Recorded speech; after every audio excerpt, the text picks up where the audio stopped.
And we welcome you to TC Colorado Field in Fort Collins for the 2019 postseason NISC, the National Invitational Softball Championship, the third year of this here in Colorado. My name is Brett Dolan. Great to be with you for the first of 6 and possibly 7 games before we crown a champion.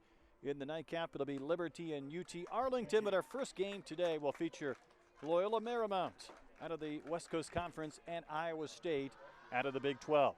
The Lions 39-19, 11-4 in league play against Iowa State. The Cyclones, it has been a breakthrough season for them, 35-23, 7-11 in conference action. Iowa State will be the home team here in game 1, and the Lions will be the visitor batting first, and they will do so with a lineup that'll feature Molly Gumbo in left, batting leadoff. Then it's Madison Flores at second. Irma Sanchez, the catcher, bats third. Delaney Wiz was the MVP of the Reno Regional, in which LMU emerged victorious to come here to Fort Collins. She'll bat cleanup and play first base. Megan Diedrich, the shortstop, bats fifth.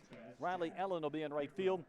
Then it's Andrea Gonzalez at third base. Desiree Moreno, the DP, and Sierra Marshall in center field, bats ninth. They will be facing Iowa State starter Emma Highland. 18 wins on the season, a sub-3 earned run average, a 2.88. She's thrown nearly 180 innings this season.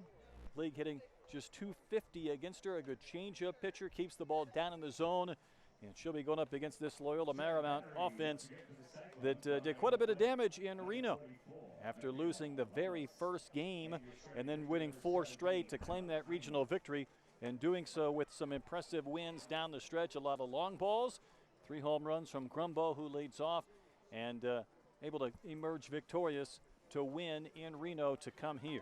Able to win by scores of 4-2 and 11-6 over the host school. And here we go, game 1 of the postseason NISC tournament. Great weather today in Colorado. The winds have picked up here over the last hour, but sunshine, 65 degrees. Much different than just yesterday, a couple of days ago, and there was even some snow earlier this week. But beautiful conditions today. Gumbo steps in, and we are underway with game 1. Our plate umpire today is Brian Crochet. And Gumbo climbs back in. 7 home runs on the year, a .341 average.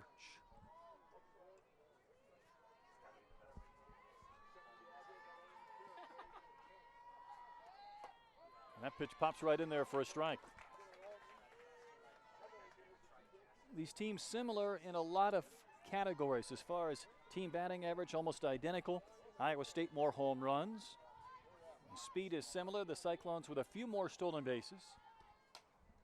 And that one is poke foul for strike 2.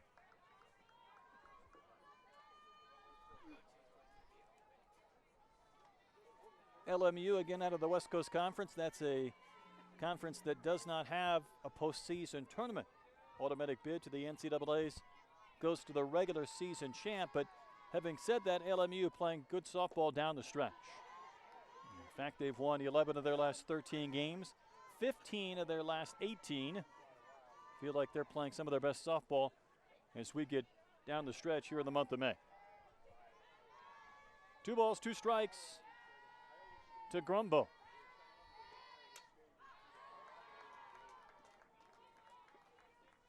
Gumbo's 3rd home run of the regional in Reno was a big one.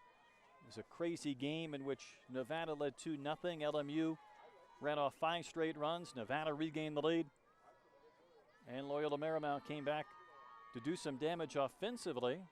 Put up a lot of runs in that weekend, but there's a wave and a miss by Gumbo down on strikes as Emma Highland K's the game's first batter.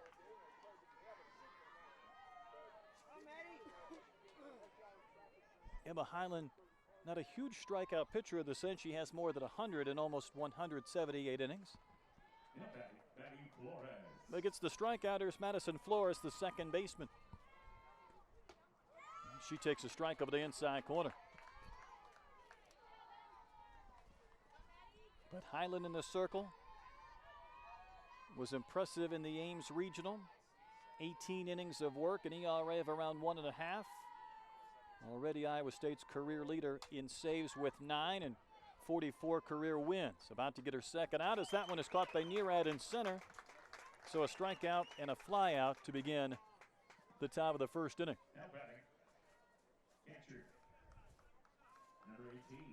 Brings up the catcher, Irma Sanchez. 3-hole hitter who does not have a home run this year, a .287 average. Trying to get on base for the first Lions runner here in game 1 today. Fouled in and out of the glove of the catcher, Ramos.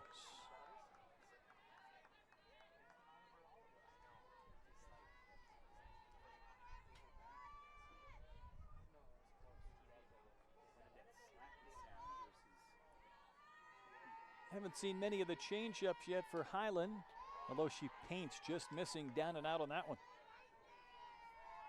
Here's a view of TC Colorado Field. And again, nearly picture-perfect conditions today in Fort Collins and in Colorado.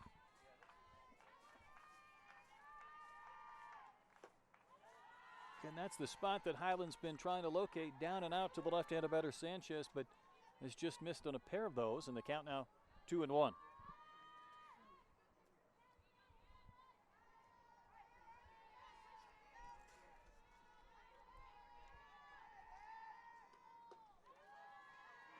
Scouting report on Highland again, able to keep the ball down in the zone, but she has been trying to find the lower quadrants of the strike zone, and now behind 3-1.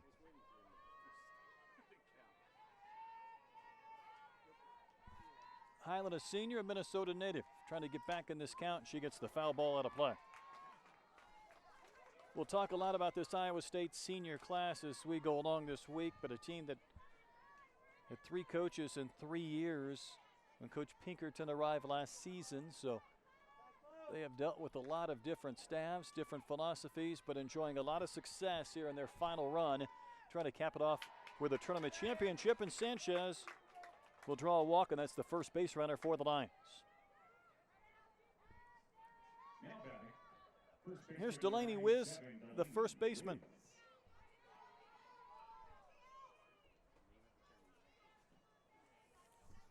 Nine home runs for Wiz, including 3 in the Reno Regional. Also scored 8 runs, knocked in 5.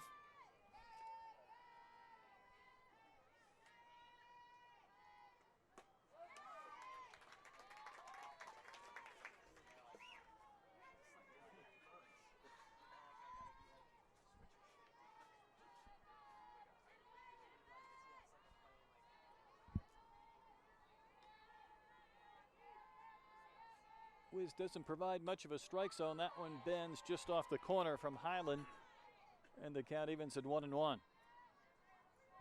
Base runner is Sanchez after a 2-out walk here in the top of the first.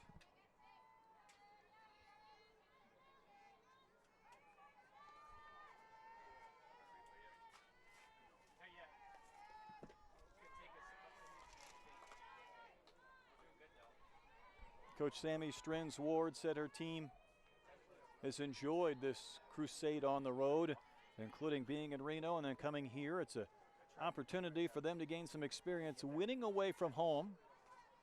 And also feels like her team's personality has been to fight offensively and maybe being comfortable coming from behind, although that's a pattern I'm sure she wouldn't mind breaking if her team could score early against Emma Highland. And a visit in the circle after the count now has gone to 3-1 to the cleanup hitter, Delaney Wiz. And even though Wiz was the MVP in Reno, it's not an offense that was relied on one player in particular. They have spread that around a bit through this team concept. At least from a numbers standpoint, Iowa State has one that's far superior to everybody in Sammy Williams. That one lifted towards foul territory, and it'll be at a play as the shortstop Sammy Williams on cue gave chase.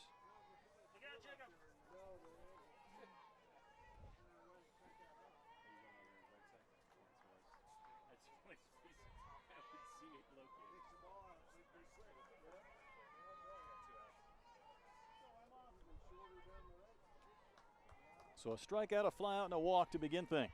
And now Delaney Wiz with a count of 3-2, and Irma Sanchez will be off and moving from first.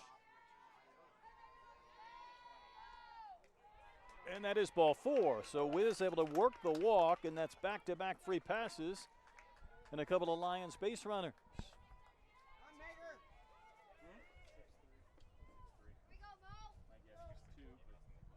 And a quick meeting in the circle as Highland stands above the rest of her teammates after getting 2 quick outs and now 2 base on balls. And Megan Diedrich, the shortstop, will be next in for LMU.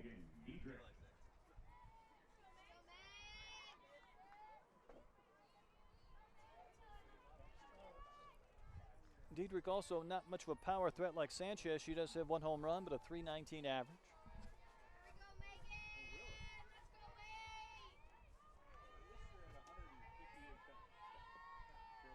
A lot of bat movement over her shoulder, and she could not hold back as she wrapped that bat too far through the zone for strike 1.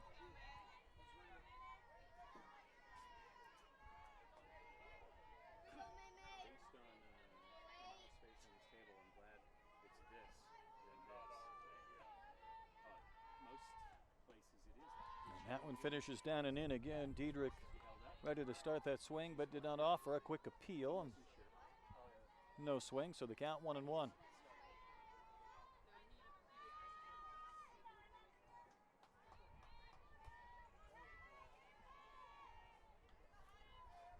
Sanchez, the runner at second, Wiz at first. And again, Highland really trying to work that low and inside corner to right-handed batters and has been very close. Just hasn't been able to get the strike call. Now behind, 2-1.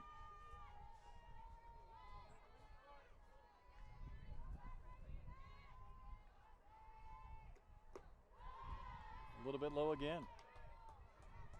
So Highland has refused to give in, trying to find again that lower quadrant of the zone, but after a couple of walks now behind, Megan Diedrich.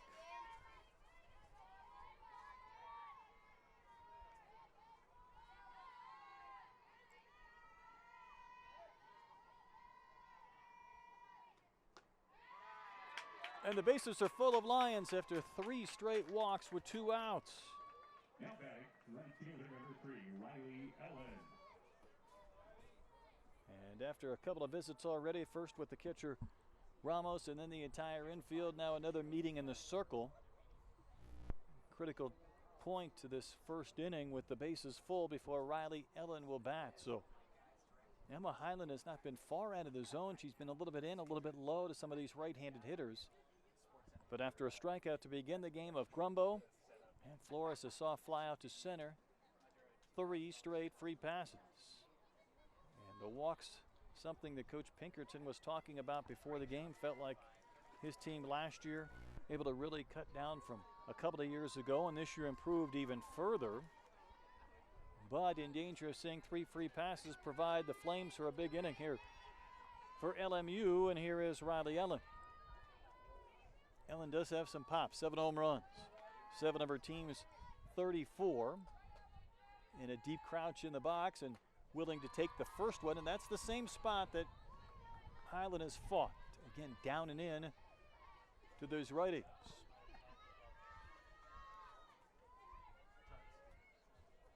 You see how aggressive Ellen wants to be after that first one missed, to see if she takes a strike or whether she's willing to cut loose on a pitch if it's grooved in there. That's a pitcher's pitch, but a good one and a strike to even the count at 1.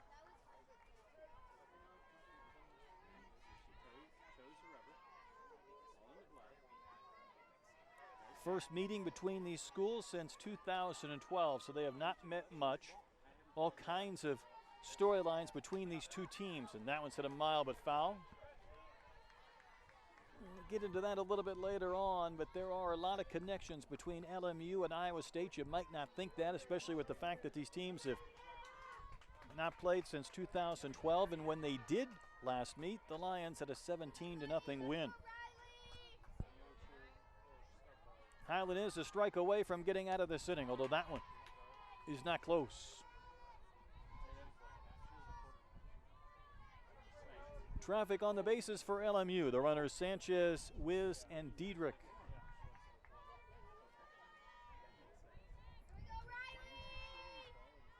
Big pitch here to Riley Ellen. The 2-2 offering, cut on and missed for a strikeout to end a busy first. 3 walks and 3 left, and Iowa State ready to come in to bat.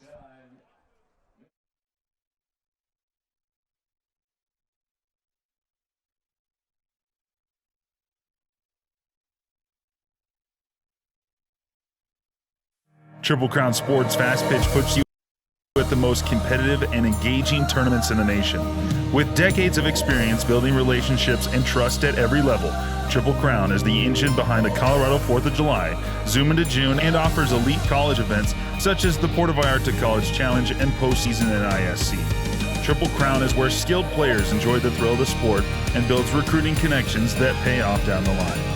Find your way and love the game with Triple Crown Sports.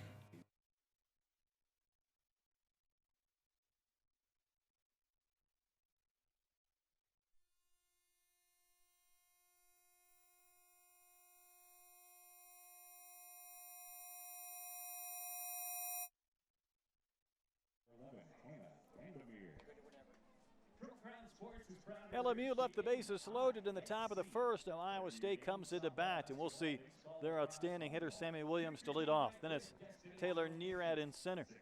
Taylon Lewis, the DP. Sidney Stites, the cleanup hitter and right fielder. First baseman Sally Wolpert will bat 5th. Logan Shaben bats 7th, plays 3rd base. Jackie Cherez at second baseman will bat 8th. Hannah Carter will hit 9th and be in left field. And they'll take their cracks against Hannah Bendemeer for LMU. 18 and 11, a good earned run average, 2.20 for Bendemeer. Just shy of 170 innings of work this year. She has been very stingy on the walks, only 26 all season in nearly 170 innings. Opponents hitting .235 against her, but what a test right out of the gates, and Sammy Williams. And we'll talk a lot about Sammy Williams through the course of this tournament. But from just a numbers standpoint, just an incredible campaign. A .397 average, 15 home runs, and 37 knocked in. Coach Pinkerton felt like maybe by batting her leadoff, he might have cost her a chance to be an All-American, considering she leads her team in RBIs, but is the leadoff hitter. 15 home runs. She spreads out the numbers with doubles as well, 23 doubles. And that one a little bit up and in, the count 2-0. Maybe the greatest individual season in program history for Sammy Williams. She sets single season records already in doubles and homers, runs scored, more than 50 runs scored. She's 3 hits away from setting a program record in base hits in a season. So that is something to shoot for from an individual standpoint here in the postseason, with a chance to play several more games this weekend in Fort Collins. And the count 3-0. She does not walk a ton based on the numbers she puts up from an offensive standpoint, but you can see Bendemeer pretty cautious with her already. And that will catch the corner.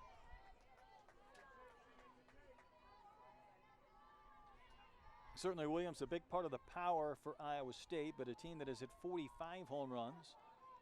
Same number they hit a year ago, and they had a breakthrough offensively. See if Williams gets something to hit here. And she does not, in a free base.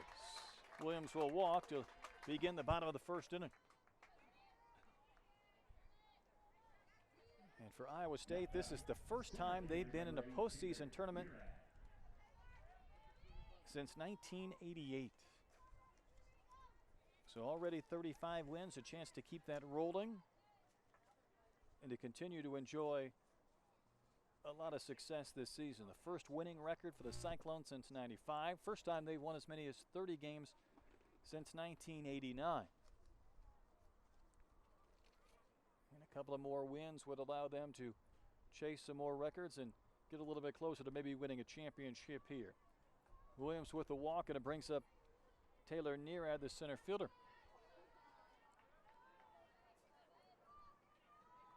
She's hit .261 this year with 4 home runs.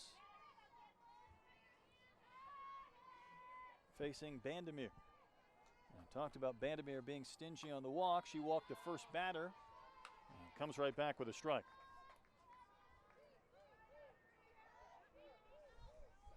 Vandermeer will feature a changeup and a drop ball, so these pitchers similar in the sense, both tall pitchers who will go with location, changeups, drop pitches.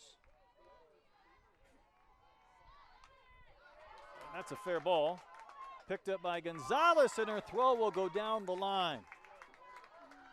Williams will race around third. She's going to score the game's first run, and Nearad ends up at third base. So a bunt that went a few feet in front of the plate with a throw down the line, and all of a sudden it's 1-0 Cyclones right out of the gates.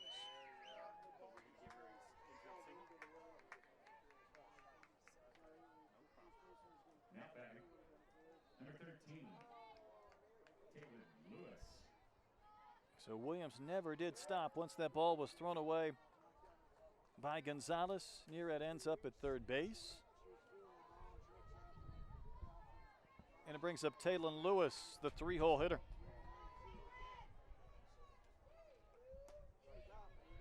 Lewis hitting .312, couple of home runs in the DP role today for Iowa State. So the Cyclones not only have a run on the board, but a chance maybe put up a crooked number.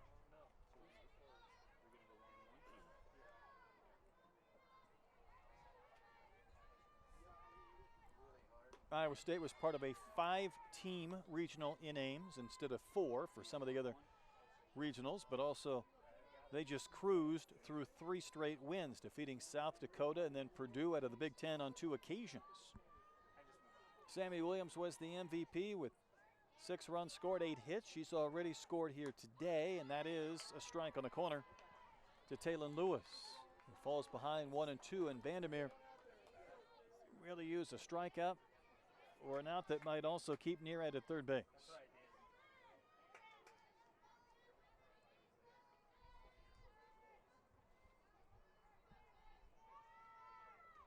Lewis will offer, I believe, and that is not a strikeout. Lewis was on her way towards the dugout. I thought Brian Crochet might ring her up.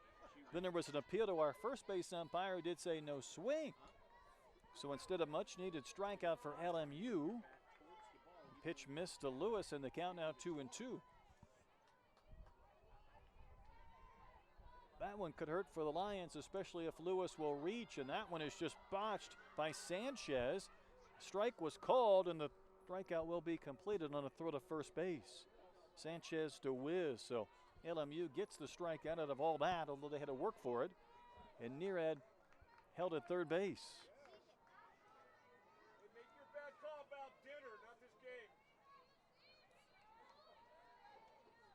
Here is the cleanup hitter, Sydney Stites, the right fielder.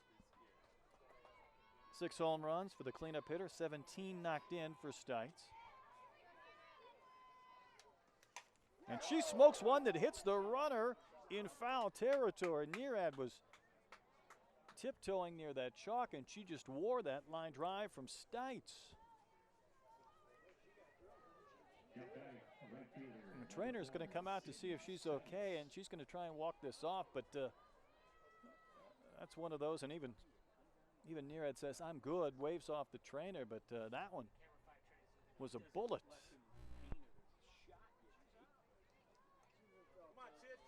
You know, the natural reaction, of course, is to jump out of the way, and by doing so, had she jumped a little bit closer to that chalk, and she was awfully close, she would have been out. But instead, just a strike to Stites, and the count 0-1.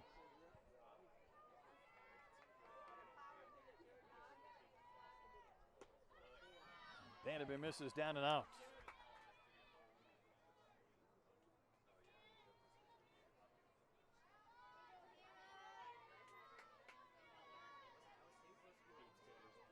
Cyclones have a run here in the bottom of the first, and a golden opportunity to add to it. That flare will find right field for a base hit, so Stites will single in Nearad, and it's a 2-0 Iowa State advantage. Now batting, first baseman number 20, Sally Wolpert. And the frame will continue for Sally Wolpert, the first baseman. .250 average, 3 home runs, for Iowa State.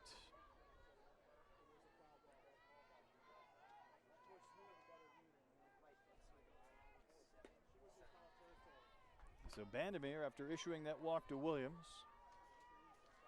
watch the bunt that was tapped in front of the plate, the throwing air that kick-started what is now a 2-run inning for the Cyclones.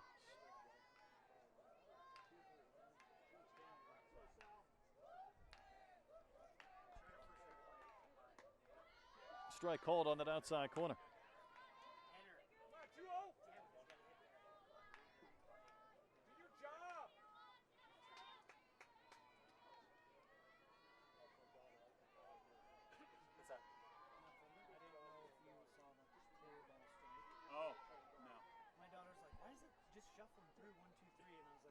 Wolpert will roll one softly towards Flores. A good defensive second baseman. There's a bobble, and everybody's safe.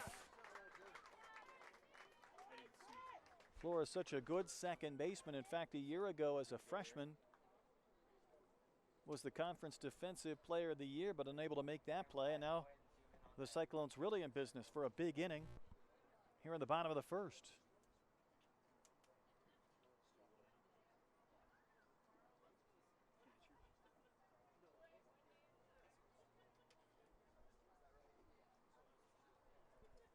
And a visit with the pitching coach, Brittany Miller. And we'll talk more about Miller, but she's a former assistant at Iowa State. In fact, she recruited almost this entire senior class of Cyclones, so she knows them extremely well. She was a former assistant at Iowa State when Coach Pinkerton was also an assistant before he went off to a couple of head coaching stops. She's trying to get Hannah Vandermeer through this bottom of the first. Michaela Ramos, the catcher, in. 2 runs have scored, 2 more base runners, and a big swing from Ramos. Up there in the first one. Tried to pull a pitch that was off that outside corner.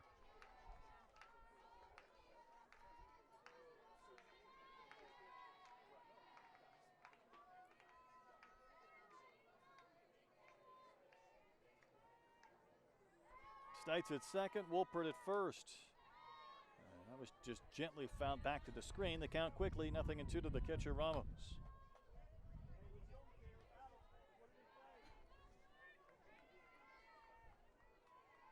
2-0 Iowa State here in the bottom of the first, game 1 today. Postseason NISC. Here from TC Colorado Field in Fort Collins. And another soft foul ball to stay alive from Ramos. Again, the 3rd year of this postseason event, the first not played at a host site. This facility been constructed over the last several months, in great shape, perfect weather today.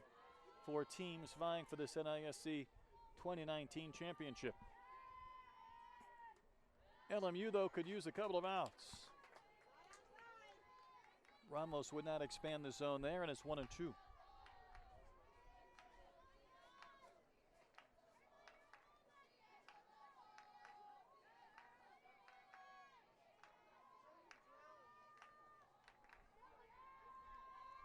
Vandermeer's next one. This time low it in, and the count 2-2. So the Lions loaded the bases in the top of this inning on 3 walks with 2 outs, did not score. And Iowa State has pushed across 2 already here in the bottom of this inning.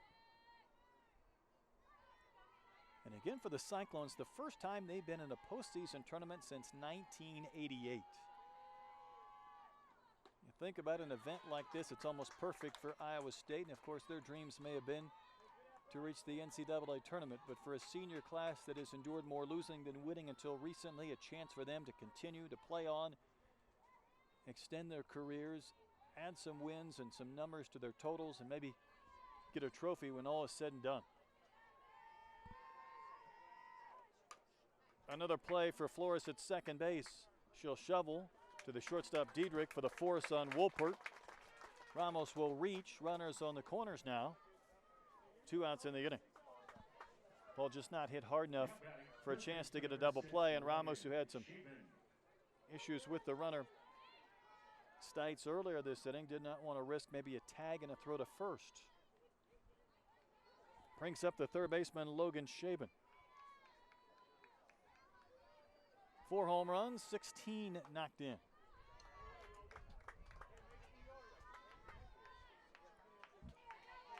This has been a challenge for Bandemir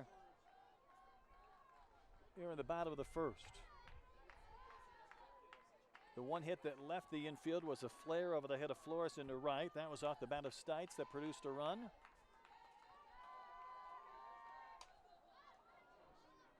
Diedrich there to handle it, and that will end the bottom of the first. Cyclones get a couple of runs and left 2 more on base, so we go to the second. Iowa State 2, LMU nothing. For the Cyclones, 2 runs on 2 hits, 2 errors.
One very busy inning complete here in Fort Collins, Colorado.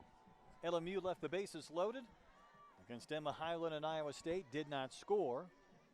And the Cyclones got a couple of runs in the bottom of the first for an early 2-0 lead. So Andrea Gonzalez, the third baseman, leads off.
a single here in the second inning.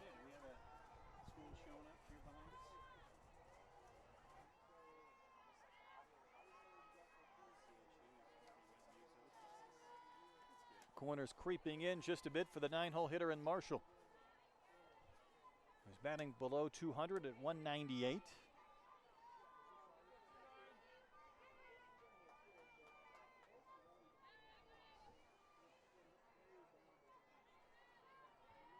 And the next one from Emma Highland.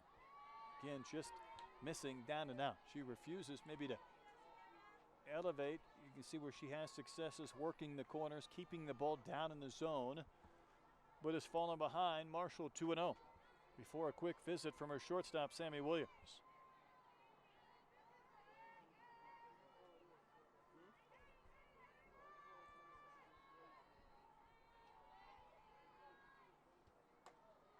And that one up and in. So the last thing Highland wants to do is walk Marshall to turn this lineup over for Molly Gumbo, but you could see where Marshall might be content to take a strike or maybe two. See if Highland might miss.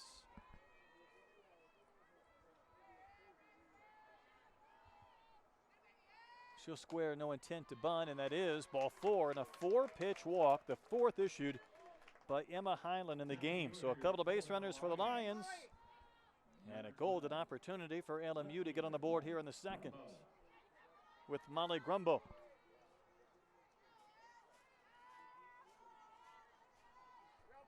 And again, 3 of Grumbo's 7 home runs came in the Reno Regional.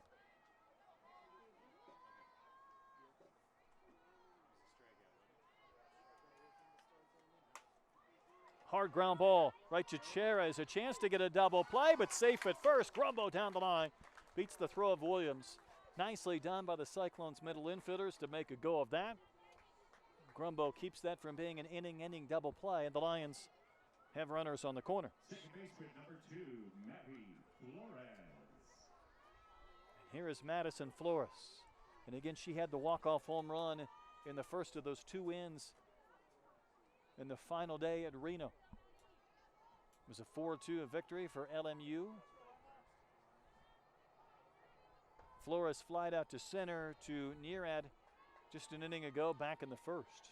So a lot of base runners already, despite the fact it's had just a handful of singles between these teams, but free base runners and walks have kick-started the potential for some big innings.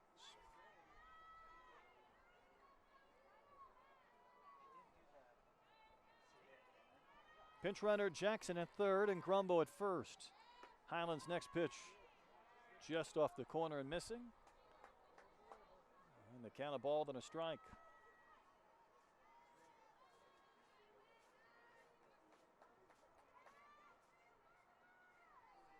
Loyola Marymount, Iowa State here in game 1. Liberty and UT Arlington will be the second contest today.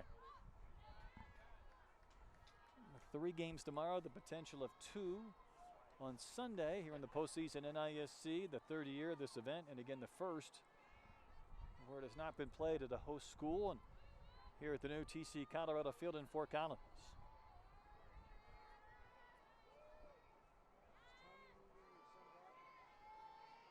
Big pitch here to Flores. Up and out.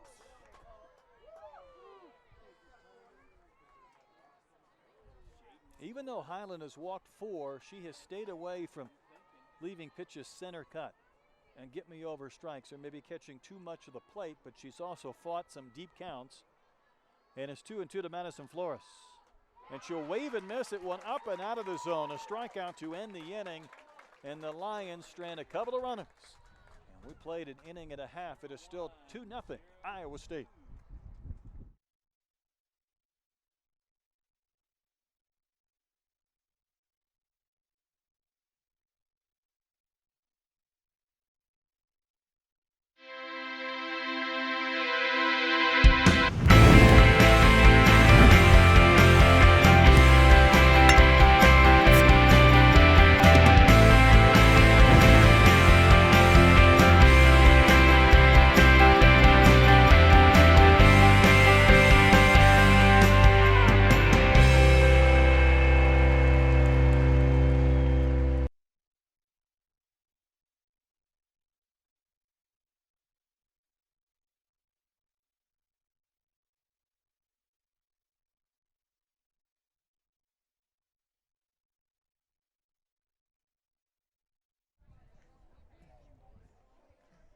Back in Fort Collins, Colorado.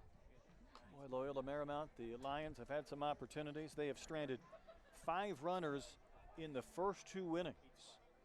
But Iowa State with a 2-0 lead, looking to add to their advantage against Hannah Vandermeer. Worked around a walk, a bunt hit, and an error from the first 2 batters in the first, and both of those would score. Coach Strins Ward was talking about her pitching staff and what they bring to the table. When she talks about Vandermeer, she says she has the best mentality of any of her pitchers. Best control in the circle. In fact, she started all 4 games in the Reno regional. So somebody is used to taking the ball, and right now she'd like a quick second inning to get her team and her bats back up there in the 3rd inning. Jackie Cherez, the second baseman, leads off for Iowa State.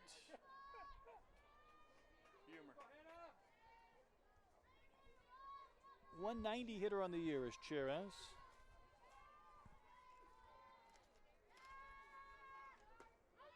And she will take strike 1. Finish the thought on Vandermeer for this LMU team based in Los Angeles. You could imagine some of the teams they play in the non-conference slate. Not afraid to get after it. Whether that's to play Oklahoma, which they did earlier this year.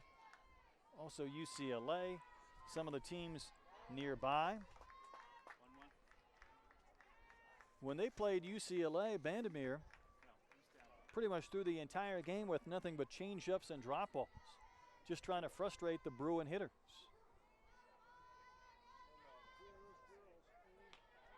Has a 1-1 count to Cherez here, and that one was riding so far in with Cherez fouled it back. If she didn't swing, it may have hit her.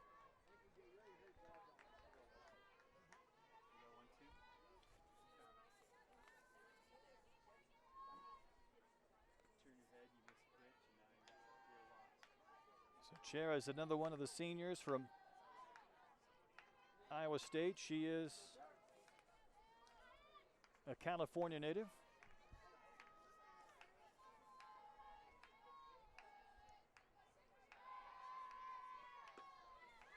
And it just misses outside, 2-2. See the fans assembling. Some have snuck around to grab some lunch, and others have filled into this facility for its first collegiate game, the first of 2 today. Youth tournament going on throughout the course of this weekend, so there'll be a lot of kids and a lot of young softball players here as well. That one is tapped softly to third to Gonzalez, and she'll easily throw out Jackie Cherez to begin the Iowa State second inning.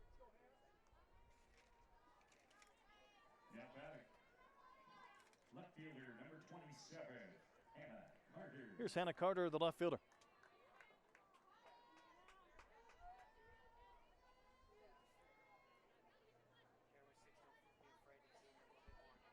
Carter also hitting below 200, 21 hits on the year, a 194 average.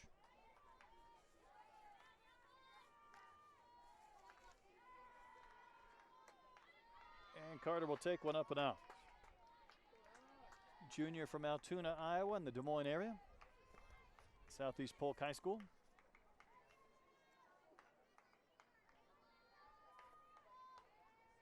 For Iowa State, again, they come in with 35 wins to 39 for LMU. But for Iowa State, those 35 wins, every one of those so important. Tied for the most in the program since you go back to 1982 when they won 37. So a win today and a win tomorrow, they will equal what they did so long ago back in 1982. First time in a postseason tournament since '88. And a 2-0 lead early today against the Lions. And Carter will watch that ride in and miss.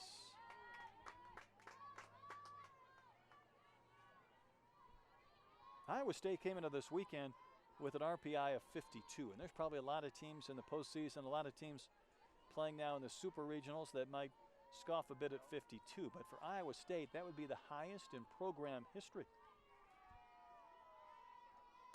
3-0 pitch in there for a strike. It's a team that swept some series this year, and not just one. We're talking about 3-game series sweeps. They did so against Georgia Tech, also against Baylor and Kansas.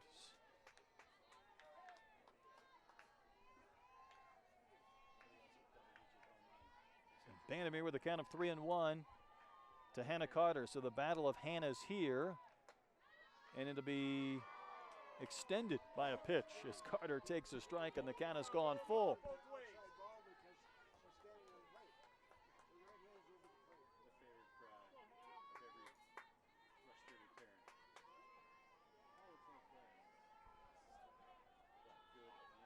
Just one walk so far from Vandermeer, but it was to Williams, and it led to a 2-run inning. And a rip and a miss. So Vandermeer comes back from a 3-1 count to get the strikeout of Carter. And her second strikeout in the game.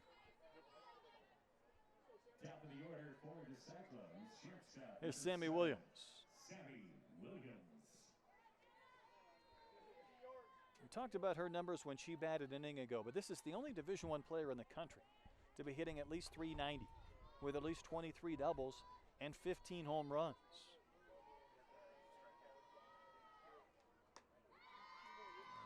Not about to take up their hacking and came up empty.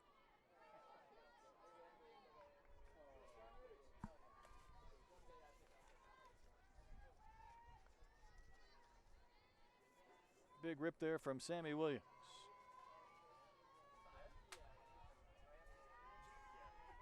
Junior from California.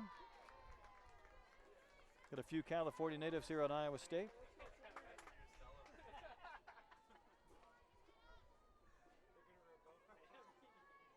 Another one of those that was headed there was the third baseman Andrea Gonzalez. She was committed to Iowa State, changed her mind, and stayed closer to home and played for LMU.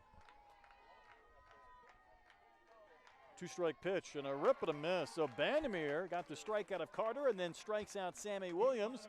And the Cyclones go in order in the bottom of the second. So to the third inning we go. Iowa State up over LMU 2-0.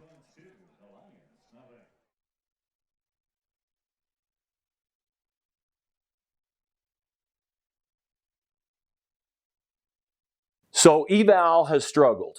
We've built a new product, and that product's called TC Eval. We've hired coaches, college coaches, to be able to determine one answer for the parents. Right now, I forecast that your child, your young lady, your young man is at this level. You may not like the answer, but it is a neutral, qualified answer of where your daughter belongs. We would love to have your son or daughter in the Triple Crown evaluation process. Thank you.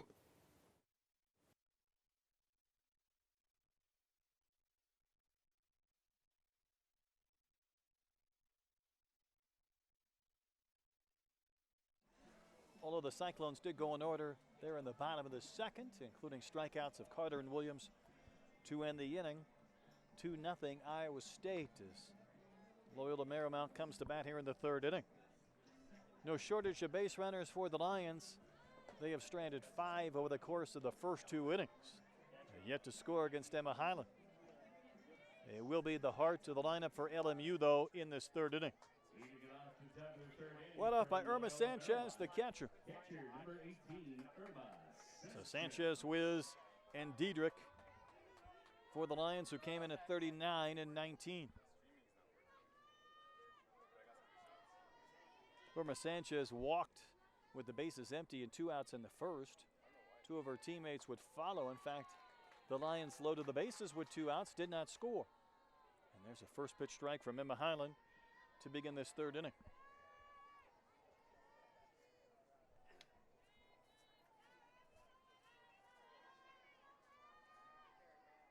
Highland almost hit Sanchez. I'm not sure how she got out of the way.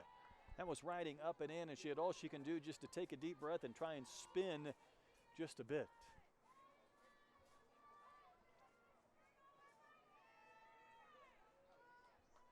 Sanchez without a home run this year, 287 average. Takes ball 2 down and out. Nothing that has threatened a long ball here through 3 innings, despite the thin mountain air here in Colorado.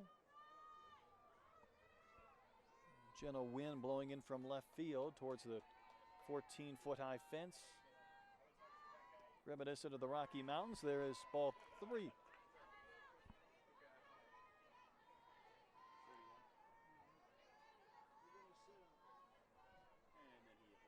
So Highland's been able to work around 4 walks to this point. Doesn't want to put Sanchez on, though, to start an inning. And fouled right back to the netting.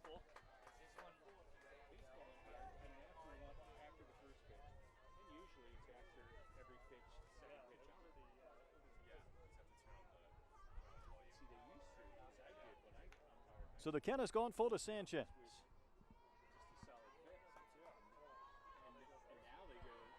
And a payoff from Highland. Served on the backhand. Williams got a good bounce and then will throw out the runner, Sanchez. Ball was hit softly. Looked like it might be a tough play for Sammy Williams. The ball came up on her. She was able to use that to get a quick release, a strong throw, and it will gun down Irma Sanchez.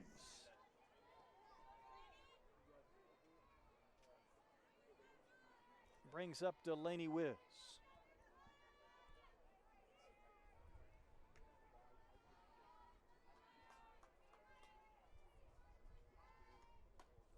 And Wiz will look at strike one.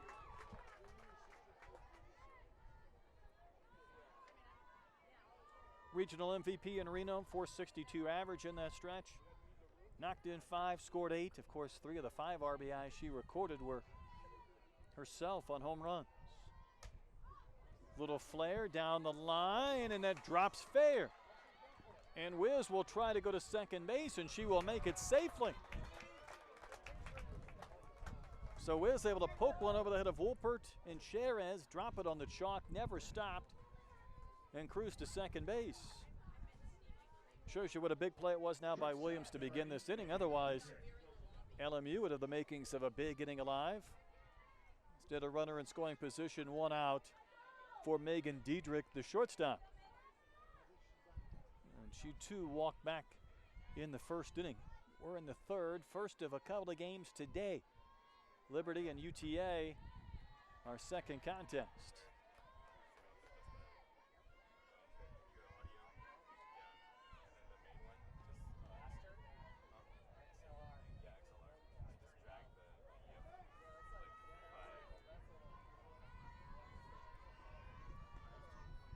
Diedrich has a chance to put the Lions on the board. A sharp ground ball right to Williams.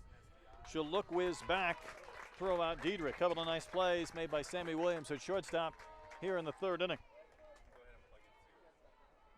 Net back, right fielder, number 3, Riley Ellen.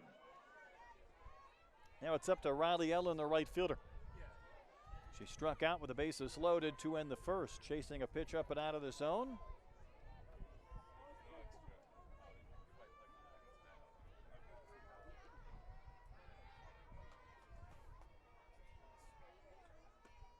She takes a low and in.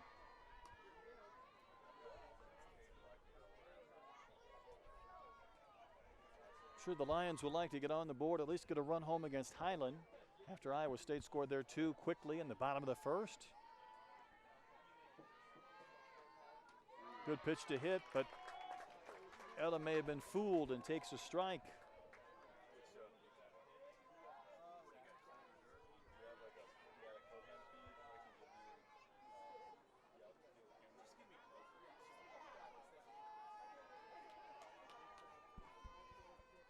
Emma Highland trying to strand a runner in scoring position.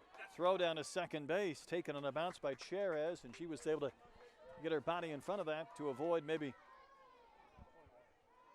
seeing that ball trickle into center.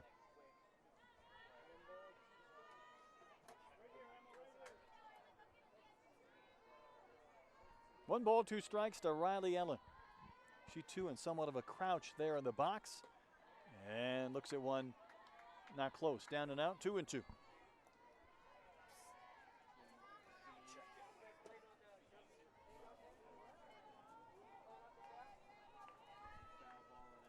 Wiz doubled with 1 out. You see her at second base now with 2 gone. Boy, that pitch had Ellen fooled. She was so lucky just to make contact. All of her body going forward, able to throw that bat out there to spoil it and see another.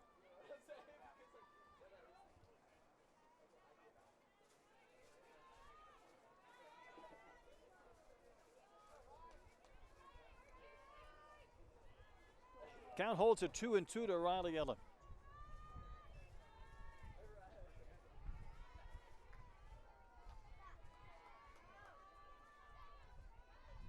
Ellen's next offering. Down and in.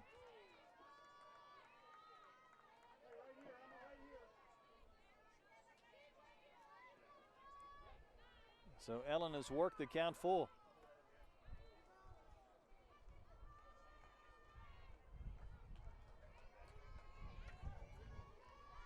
And here comes a payoff. Ground ball sharply hit, and Williams with another sensational play.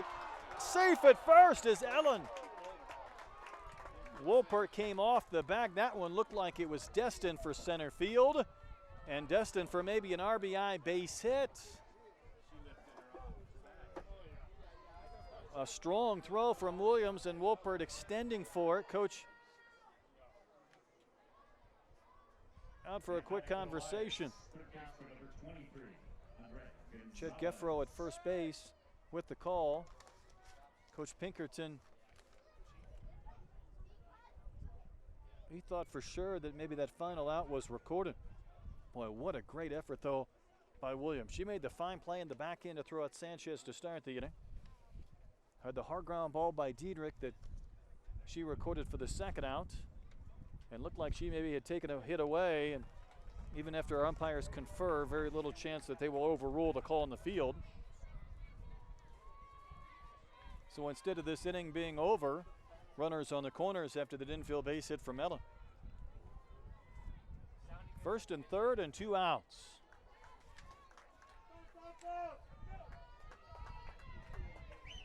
Pinkerton did not win the argument, but here comes Andrea Gonzalez. Now, we've mentioned Gonzalez before.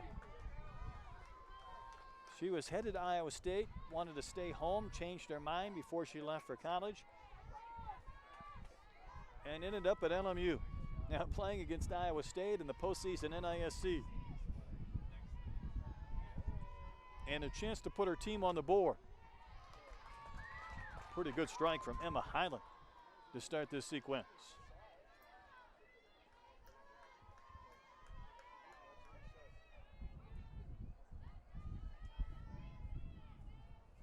Gonzalez struck out looking to begin the second inning. That one not close. Off the glove of Ramos. Here's the flip to the plate. Safe. Wiz able to score. There was no toss to the pitcher, Highland covering. Wiz able to get there in time to score the first Lions run on the wild pitch.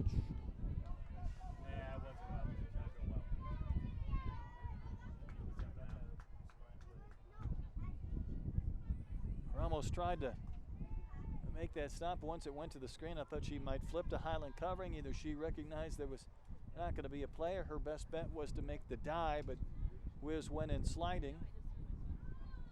Wasn't as high as I thought as we take a look at that replay, but a good shot there. You can see Wiz scoring.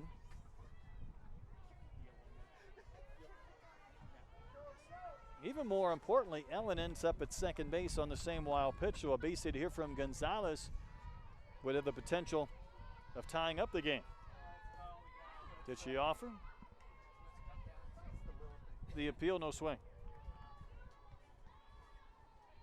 It's always a tough appeal when your umpire is between first and second base.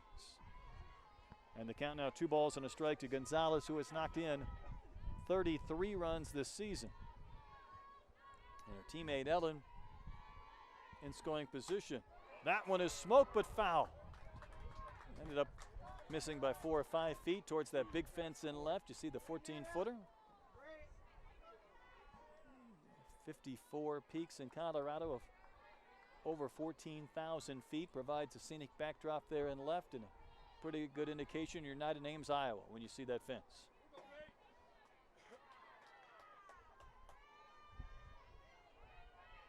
Count holds a 2-2. Poked right to first. Wolpert in its way will catch the line drive to end the inning. Good news for the Lions. They scored their first run. The bad news, they've left 6 runners over 3 innings. They go to the bottom of the third. Iowa State maintains a 2-1 lead.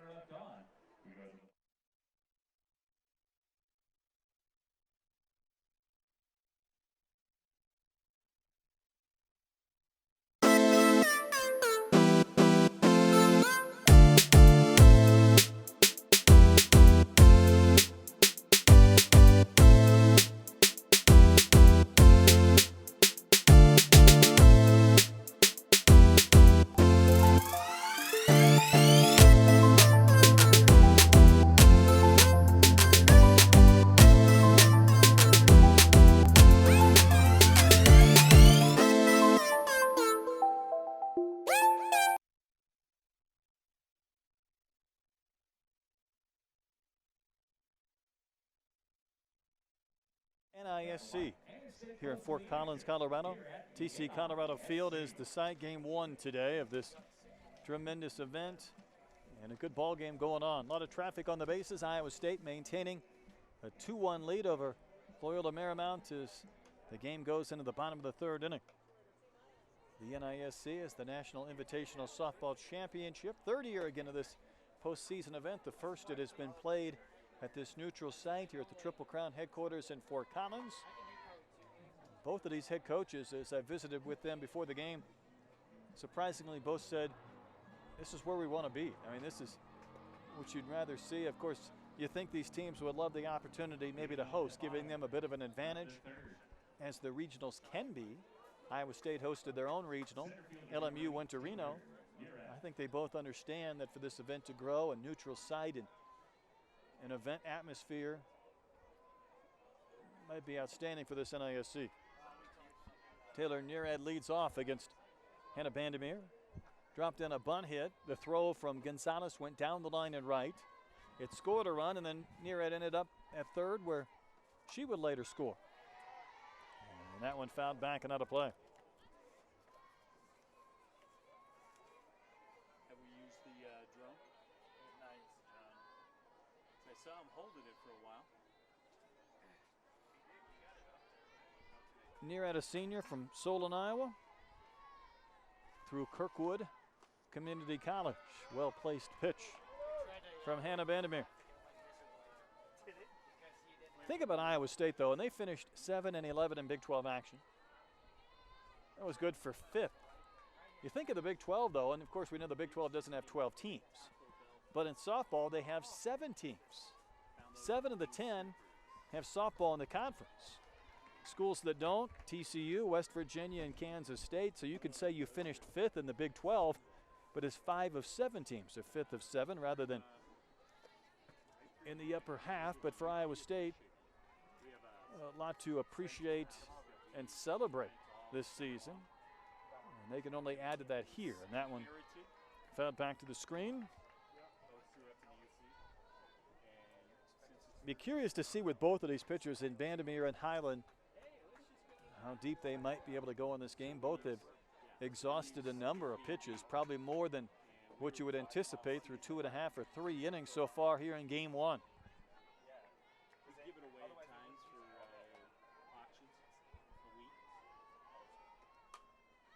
Nearad will poke another one back up off the screen. And the count holds at 1-2.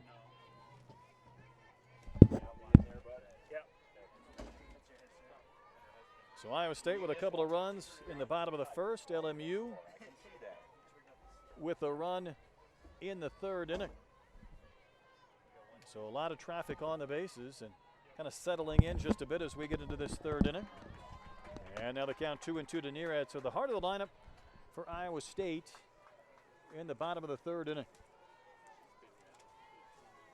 Joined as well by Dave King, the founder of Triple Crown Sports. And Dave, what an atmosphere, what a great day to kick off this tournament here in Fort Collins. Yeah, it's a stunning weather, and the colors and this is kind of overwhelming for me, being on the ground, being part of building it, and to see it all come together is really neat. So I was here in the fall, and this stadium was beginning to take form, but for you to see it constructed and these teams, collegiate teams playing today, what does it mean to you?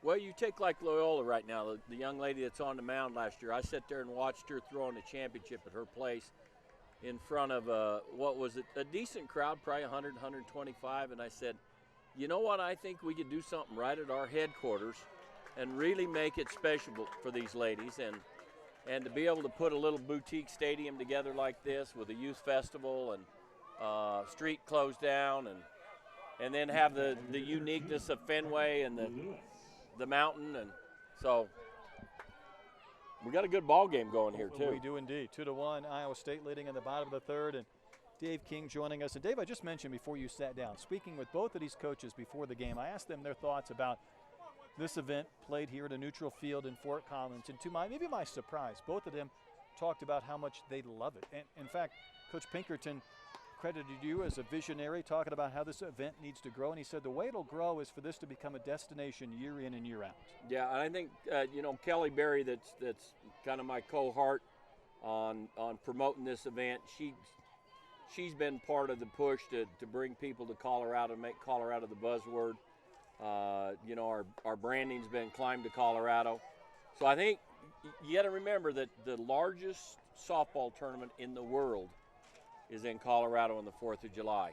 And between the two events, there's 1,200 teams. So every one of these girls has come here on the 4th of July and played ball, and they love Colorado. And so to be able to play here Memorial Weekend's awesome. Batter is Taylon Lewis. With a runner on, nobody out in the bottom of the third. Dave King up here talking about this tournament, and I love that, the Climb to Colorado, but the fence in left field, where did the inspiration come for the fence? Well, we had to have something unique, iconic that people would remember us by, so there were snapshots or pictures or things, and my family, my heritage owned near the base or the very top of Mount Blanca, one of the 14ers. So the 14ers have been in my family for a long time, legacy-wise. And so I'd always wanted to recognize the fact that we have all these 14,000-foot peaks in Colorado. And then I'm a sevens guy, and so if you look at the 14er fence, it's 214 feet and 14 feet high, but the corners are, down the lines are 207, and the middle's 221. So everything's a 7, lucky number. Well, I can't wait to see that come into play. I can't wait to see the first ball that gets up off the fence, and maybe Sydney Stites will do that here. She drove in a run back in the first inning. She's a good player. She hits the ball very, very well. She's done some good things in this tournament so far. How satisfying is it for you to see some of these young ladies play at a very young age, coming through the Sparkler Fireworks or other events, and maybe to see them not only go off to college but have success at the collegiate level? Well, I think being part of the game, whatever you are, whether you're grounds crew or you're a collegiate player or you go on to be a coach, creating little memories like this that are special is real satisfying. And to see those girls come here back to Colorado, I think is really special. I'll share a story with you.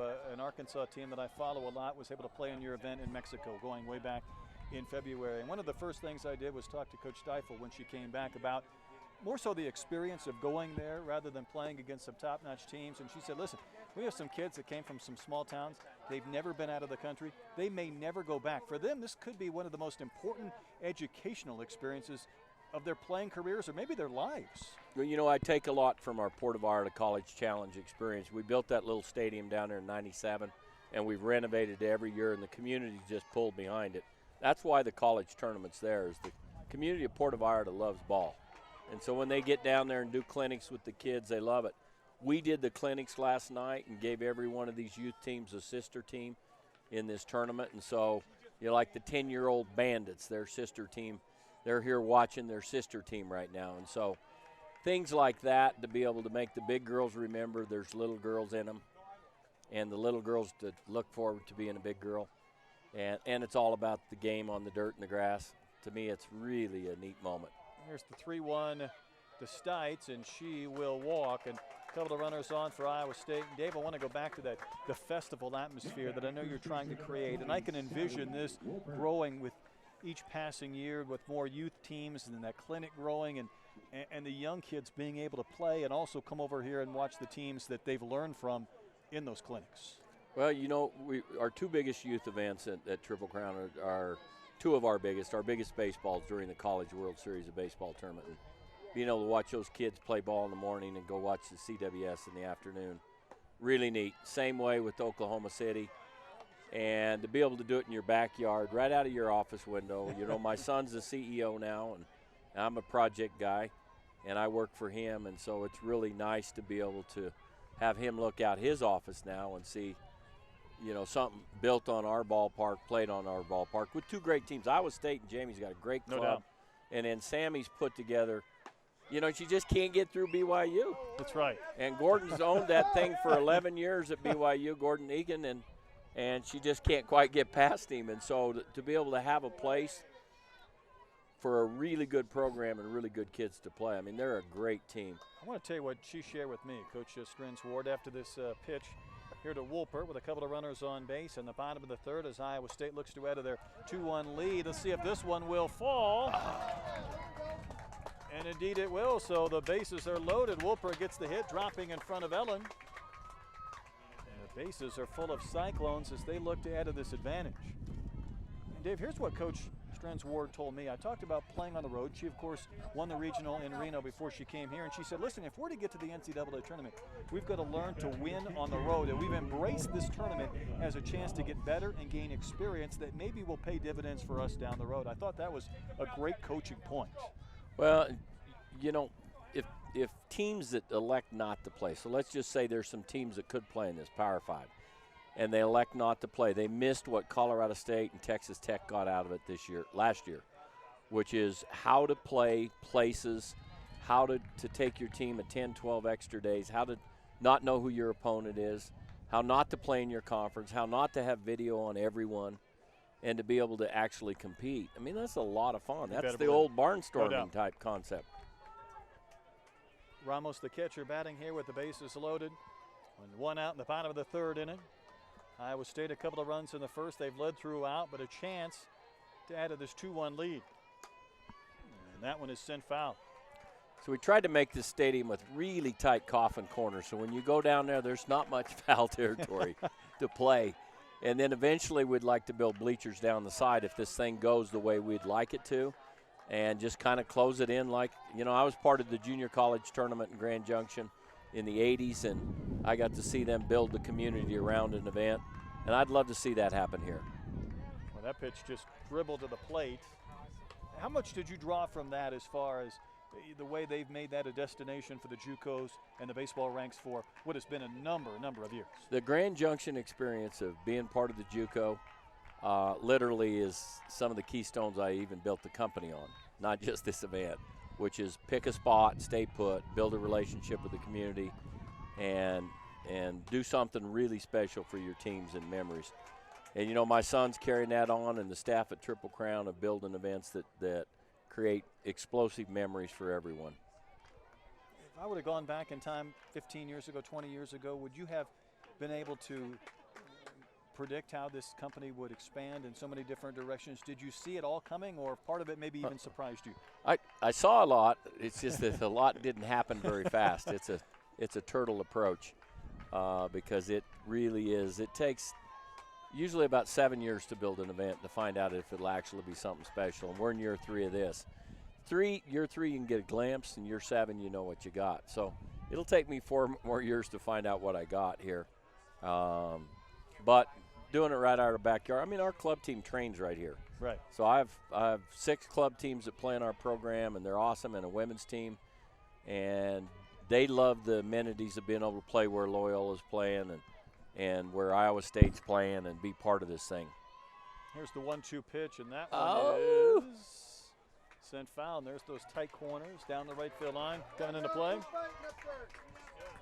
Get the feeling this is a big point in this game already here in the third inning. Yeah, and she's you know, Vandermeer's been real good at getting out of stuff. And that's last year when they won this tournament at their place, won their regional. Really good at just getting out of things. We'll see if she can do it here again. A couple of walks, a strikeout, a blue hit this inning. Big pitch here coming to Ramos. And that one will find its way to left. And this is going to chase home 2 more runs. And that ball skipped by Sanchez. So runners will end up at second and third. And Iowa State has jumped their lead up to 4-1. That 5-6 hole doesn't disappoint if you get one through there. And then the ball skipped by Sanchez on the throw from Gumbo. And it brings up Logan Shaben. You know, Dave, talking about this Iowa State team, I want to kind of circle back to what we touched on earlier. And this is a team that last year, these seniors on this year's team were under their 3rd coach in 3 years. And they had not enjoyed much winning at all. And all of a sudden here in Coach Pinkerton's 2nd year, they break through with 35 wins. First time they've been in the postseason since 1988. This senior class can go out and set the table for not only future years, but take advantage of this tournament to cap what has been kind of a tumultuous 4 years and use this as the crowning moment for them. No, I see it as a real real swing for Iowa State. And, you know, the Big Eight has wanted to be a 5, 6, 7 NCAA conference, but hadn't quite got there. And Iowa State is definitely a team that's moved themselves into the position. I doubt we'll see them back with us. Let's just put it that way. They're doing right things, and they'll be in the NCAA. We've got a pitching change here. Samantha Mantee will come in, and before we'll tell you a little bit about his numbers, I want to follow up on that, Dave. And you just finished off what was an incredible postseason WNIT, the women's college basketball, and a tremendous atmosphere in Tucson for Arizona. And you could see where a team like that will use that to go forward into NCAA tournaments for years to come. And you could also use the same scenario here. And you talked about a few of the teams that participated last year in this event that used this experience to put themselves in a position where they don't come back. And as much as you'd like to have them back, they've used this for the right purpose. No, I see it as a move on, move up, train freshmen, thank seniors. There's a lot of things to postseason. If you love to play ball, it's a good thing. If you're tired of playing ball, then your season probably needs to be done anyway. But people that love to play ball, having it here. Now our basketball tournament finishing at home in Arizona and watching how that exploded, that wasn't going to happen at the end of a school year in May when the campus is cleared off. That's true. You're right. In softball. And so we had to create a destination, which is us, to get that same kind of Arizona experience. And, you know, if you go back and watch what happened there, you know, the largest crowd in the history of women's basketball in that arena, and that's the 12th or 13th time we've done that with that tournament in basketball. And you're doing it on 3 or 4 days' notice. I mean, you're not doing this with 2 months to sell tickets. No, March Madness is not the exclusive ownership of the NCAA. Let's just put it that way. You're exactly right. As far as the NCAA championship, it is definitely the NCAA, but it's in the NIT. The NISC has to go at it differently. We've got to build something that people want to come to, and an atmosphere and an event that people experience. So, you know, you look at LMU, and you know, they've got the most beautiful little stadium there in Los Angeles, and they gave me a lot of ideas how things can be done well. And Sammy and her staff were outstanding in handling us out there. And so they're part of how this thing shaped up for us to come back here. And right now the Lions trying to get out of this inning. Samantha Mantee, the new pitcher. Catcher Sanchez had that foul ball up off her, and she seems to be okay. And then Shaban will strike out, and that is a big second out of this inning. It's a 4-1 Iowa State lead in the bottom of the third. This is the first of 2 games today in this tournament. And here comes Jackie Cherez, the second baseman. Dave, you talked a little bit about, you know, Grand Junction and what they've done as far as a destination event. We think of the Women's College World Series in Oklahoma City, the Men's College World Series in Omaha, and how it just feels like once you find that home and you do get that community support, that's when great things can happen. Yes, and you know, I'm trying to get the key people here during the weekend to look at this, the key people in our community, that both city officials, tourism people, hoteliers. You know, we're probably the capital of the small breweries, and with Odell's in New Belgium and a number of others here. And so, you know, maybe there's a possibility of this street having the local flavor. You know, we are Colorado. Well, I do like how you think right there. We could see some breweries and some sampling. And there was Colorado's the state where Colorado State sells beer, and Colorado University sells beer, and Denver University sells beer. So college events and the relationship with the brewing industry in this state's been real successful. So there's a possibility. We just have a tremendous brew town, and we have one of the big Anheuser breweries here too, Anheuser-Busch. So it's a great community for the hops industry. Dave King, again, the founder of Triple Crown Sports, has been joining us. Iowa State added a couple of runs during that inning, so it's a 4-1 Cyclone lead as we go to the fourth. And how long did it take for you once you started work on this field to complete it? Oh, the idea emerged a week before the Loyola hosted last year. The drawings of the facility and what I wanted to see happen here and how to promote it took about 2 months, and then I was ready to go August 1, and then it took a little longer for the city to permit the bleachers and things, and so we got the mountain up first, and then the bleachers that you see here were built out of Brazilian tiger wood, and my good friend George Kidder at Colorado Woodworks has built a lot of things for me personally, and he came in and helped with this design and made this thing work just tremendously for us. And then Rich Case, one of our dads, did all the metal work around it, you know, and one of my catcher's dad, Blake Larson, he was an architect, so he threw in the design, and so it's kind of been a group effort to get it pulled together. And Bo Dennis and I that work here, we did a lot of the no-skill manual labor. The fencing, the dirt, the grass, the bullpens, some of the dugout work, almost all the other ground stuff that you see that the festival is going to be on, Bo and I were participated in. So. Well, I'm kind of a ballpark guy myself, and someday I'm going to have to sit down and add up how many I've been to. There's probably been 50-plus big league stadiums, and then you start factoring in the minor league and the college and the amateur. And to me, it's always special when you can maybe pop in. If someone's watching on TV today, and you can recognize probably what state you're in by the way the ballpark looks, whether it's the woodwork for the bleachers or the fence in left field, you immediately think of Colorado, and I would imagine that was part of the goal too. Yeah, I mean, I've put in a number of pine trees up and down the sides here. Eventually, I'd like it to have – I've got other designs to go around this facility that aren't like any other ball field. That party deck we built with leaning rails that's over there for our staff. And see those tight corners, that make it tough to go get a foul ball. Sure does. So fair's going to be where you need to hit it if you want anything to happen. Hitters will like that as Marino fouls one back. She leads off this fourth inning for LMU. And, Dave King up joining us here in our booth here at TC Colorado Field. And Iowa State's Emma Highland has been able to strand 6 runners through 3 innings. So she's worked around some traffic herself. No, this is for 4-1. It took a lot of time for them to zone in. I think the event had a little more pressure for the pitchers than they anticipated. Meaning all of a sudden there's a crowd here and there's some energy and they're part of something that's special and they feel it. And so once they get settled in, I think we'll move a little quicker, but they've struggled a little bit. How about the play Sammy Williams has made, though, at shortstop for Iowa State? Phenomenal.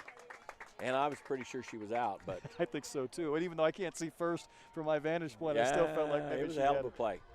But in our situation, they handled it right on. The Blues on the field handled it right and gave it a good chance to talk about it, and that's all you want. I want to come back to the pitching aspect of this event because whether it's baseball or softball, I think people understand how the ball might carry in Colorado. Is that in pitchers' minds, maybe if they come from out of this region, as far as not wanting to catch too much of the play? Boy, she got good feet. Wow. She does. She circled that ball, good glove position all the way around. Very nice shortstop. Yes, the Colorado deal's real. I mean, I had a couple guys come work out here, Major League Baseball players that worked out our facility and didn't want to stay here because, the ball runs, but it doesn't move as much as a pitcher. And so these pitchers with a heavy drop, it's not as heavy. With a curve, it doesn't move as much. And then you can add, the argument in fast pitch is 10 to 15. It's easy 15 feet, I think. Is that right? When you get it. When you get the ball, it's just not coming down. And it doesn't get bit by any air. So, yeah, it's a real deal. I mean, I've watched Highland pitch. I mean, she has tried to stay as much away from the heart of the plate as she possibly can. No, I mean, that first inning, she threw 25 balls in a row at the knees She did. or below the knees. Yeah, there were did. balls. But she moved up 1 inch. She was not going to give them a chance to lift one.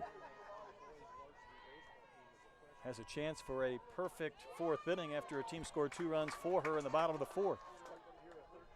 And the leadoff hitter, Molly Gumbo, is 0 for 2.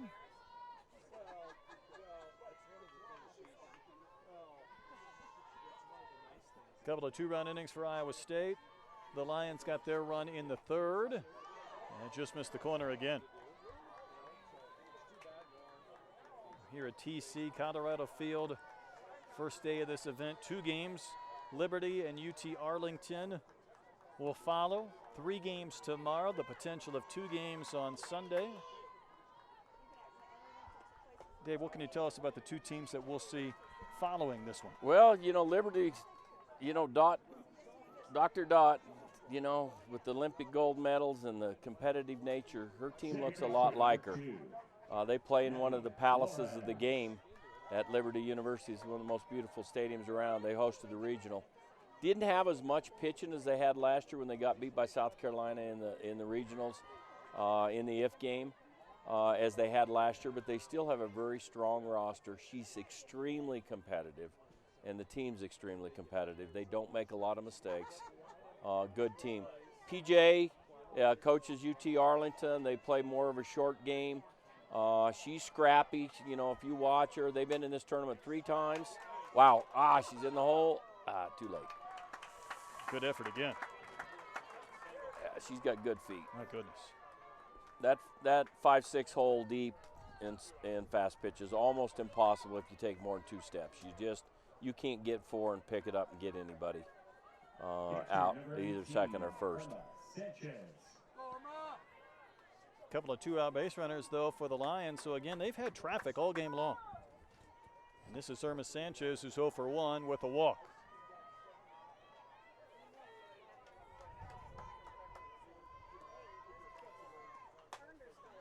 That's a gapper. See, there's the oh! Hannah Carter! What a play! I was going to say the Colorado Air is going to get that, but there's no way. It got run down. Oh, we'll step aside on that final play. So LMU has left 8 runners through 4 innings after that great catch from Carter, and it's a 4-1 Cyclone lead. Okay, good. Yeah, I was going to.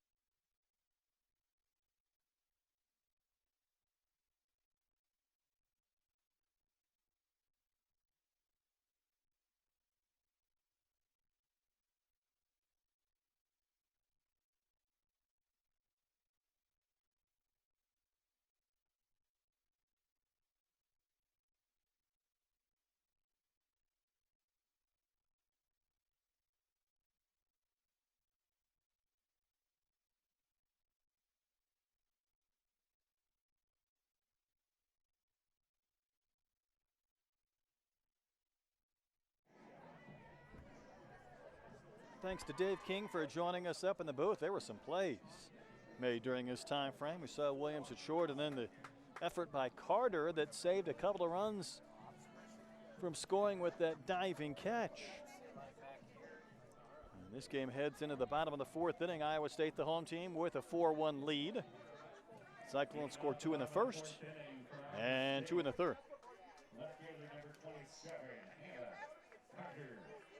I know it's a cliche, and I guess it's kind of almost an obligation for a broadcaster, but how many times do you make that great play and then lead off the next inning?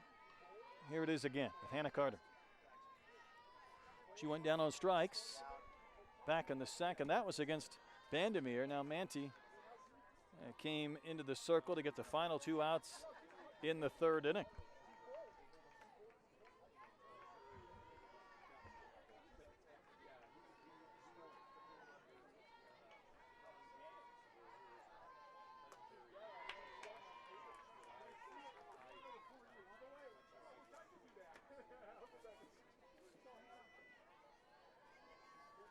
Manti, a transfer from Washington, has had some postseason experience, so that has been beneficial for her. And entering this game now with a chance to keep it in line. Through just shy of 145 innings coming into action today, and far fewer hits than innings pitched, and almost a strikeout per innings pitched, and that's a big number for her. She struck out the first she faced in Shaven in the 3rd, and then got a ground out. 2-1 here to Carter.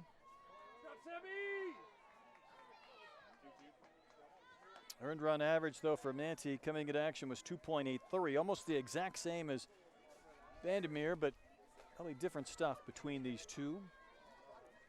One of the pitchers, though, for LMU, Lene Wilson, had the flu last weekend, so she wasn't even able to pitch in Reno. Another strikeout, wave and a miss. Carter down on strikes from Manti. And there's 1 out in the bottom of the 4th inning. Number 7, Sammy Williams.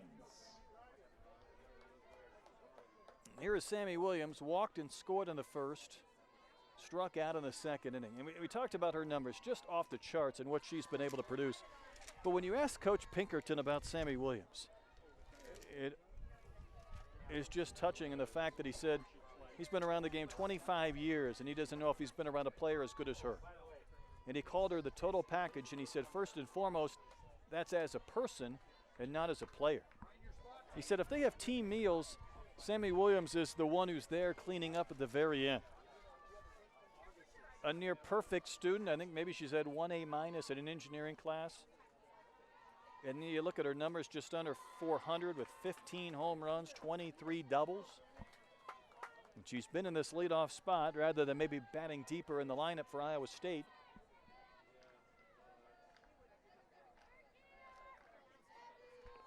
She's been up there hacking early and down in the count 1-2. Clubs one down the right field line, and that ball is gone. Home run number 16 for Sammy Williams. An opposite field shot, and the Cyclones have pushed the lead to 5-1.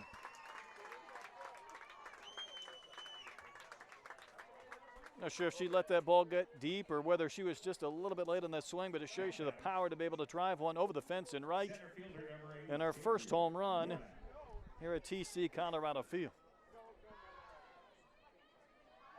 You talk about Iowa State with 46 home runs, which is now one more than they had all of a year ago, but 16 have come from Williams, and this one's going to head right into your living room. That was up and out on the swing from Williams. And the home run to add to Iowa State's advantage. Here's Nearad, who's scored a couple of runs. Reaching on a bunt hit and a base on balls.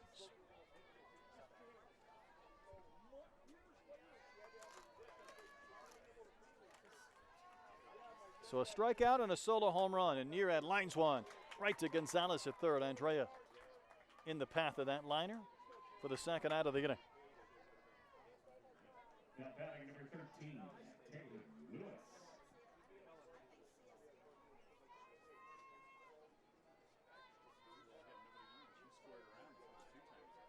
Here's Taylor Lewis.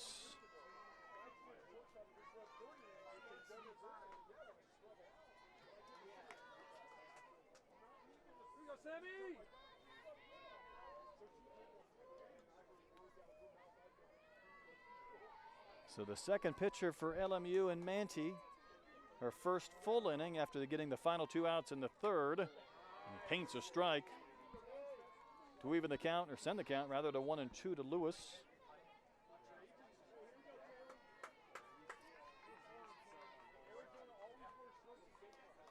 Iowa State has scored in 3 of the 4 innings.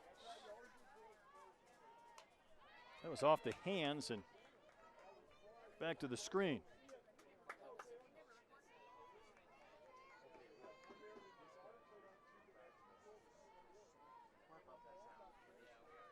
So while LMU has left 8 runners in 4 innings, scoring once, Iowa State has made a little more of their opportunities.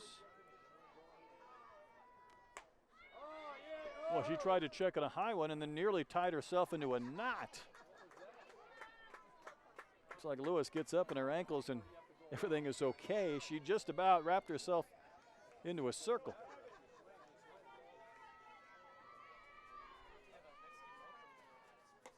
And a wave and a miss. So the strikeout will end the inning. But the home run from Sammy Williams adds to the Iowa State lead. It's 5-1 Cyclones as we go to the 5th.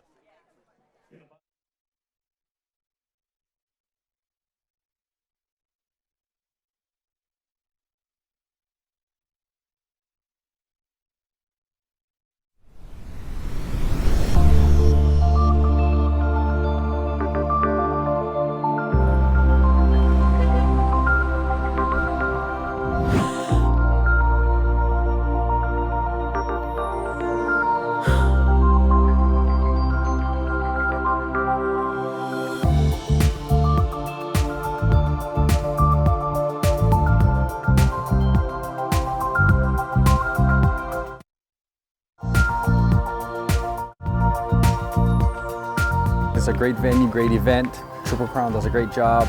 The kids love the region, and we get to see a lot. In a short amount of time, do some camps and some visits, able to get the coaches out to see us play while we're here.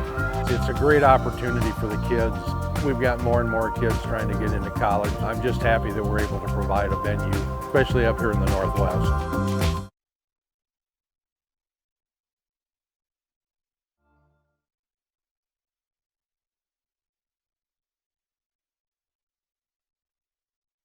Here in Colorado as game one heads into the fifth inning. It's a 5-1 Iowa State advantage. And LMU wouldn't mind cashing in some runs late in this contest, something they've been able to do, been somewhat relentless and fight offensively, and they put themselves in a position where they're going to have to try and do it again. Now playing second base for the Cyclones. Number 1, Casey Simpson. Looks like Simpson is the new second baseman for Iowa State as Delaney Wiz leads off the inning. Wiz doubled in the third and dropped one down the right field line on the chalk. And she has scored the lone LMU run. So the cleanup hitter leads off against Emma Highland. And that one's hit a mile in the air to left. Carter made the diving catch to end last inning. This one waits for it to come down and makes the grab for the first out.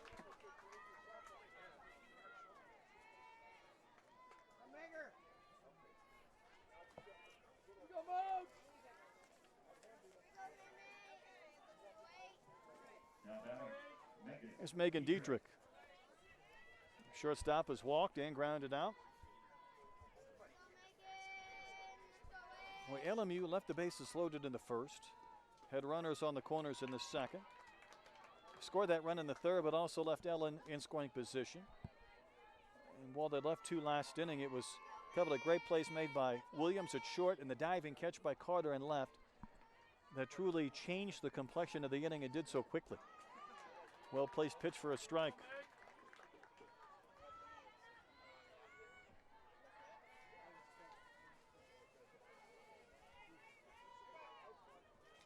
So now Highland working with the bigger lead, trying to pick up some quicker outs. How about that? She fooled Diedrich. Gets the wave of the miss for out number 2 this inning.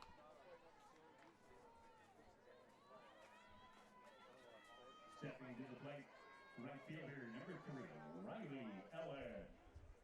Here's Riley Ellen. She reached on the infield base hit on the great play made by Williams.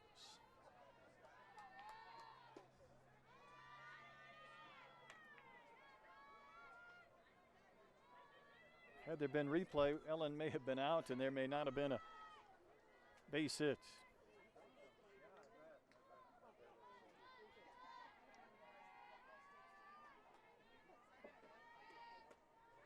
A little bit up in the zone, 2-0.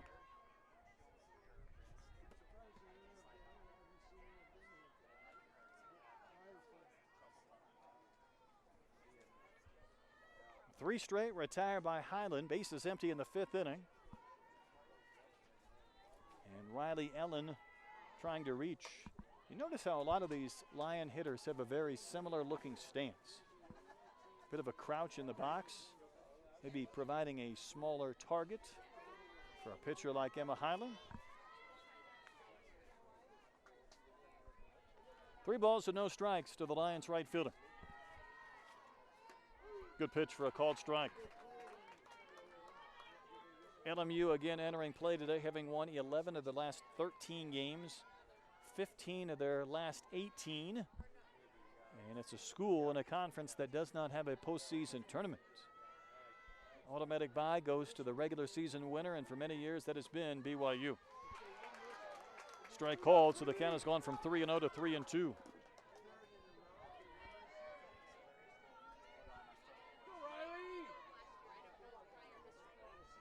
Highland trying to battle back and maybe finish off this inning. LMU has not gone down in order in any inning yet today, and a chance for that to change. Golf down the left field line. This one's hit well, and that ball's going to go. A home run for Riley Ellen. She picked the right portion of the mountains to clear. Didn't go for the peak. hit one over the fence, and it's a 5-2 game.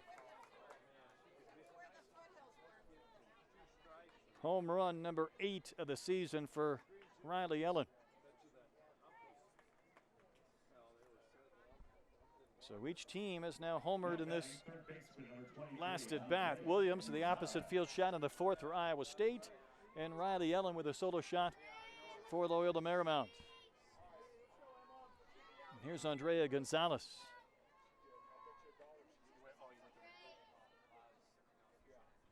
She's 0 for 2, line to the first baseman Wolpert back in the 3rd inning.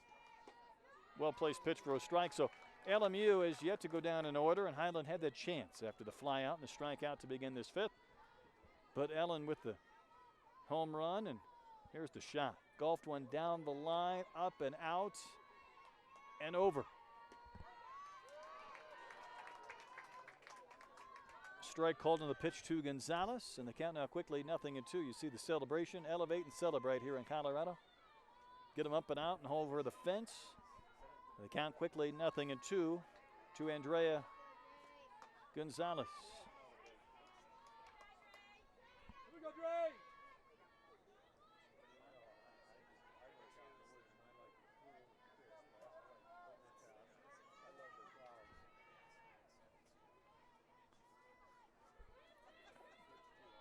Emma Highland trying to win this 5th inning. Her pitch clubbed to the gap in right center. Down for a base hit. Stites will chase, a bit of a bobble. Gonzalez not stopping. Into second, sliding. It's close, but she's safe with a double.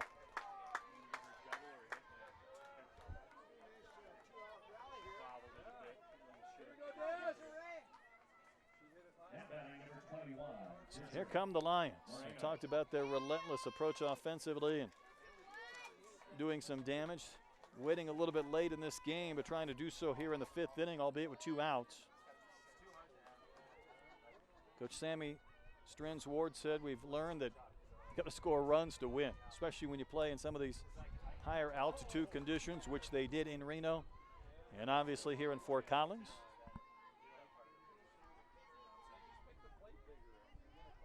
Desiree Marino singled in the 2nd inning, popped to short in her last at bat.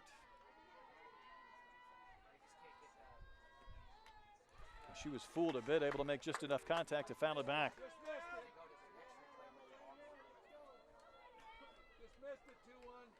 So a 2-out homer by Ellen, the double from Gonzalez.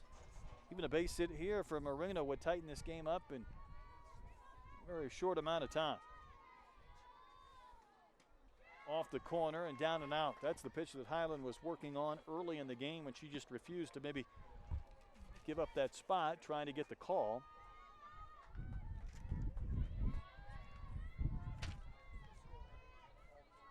So it's a ball and 2 strikes to Marino, the DP, the DH, here for LMU.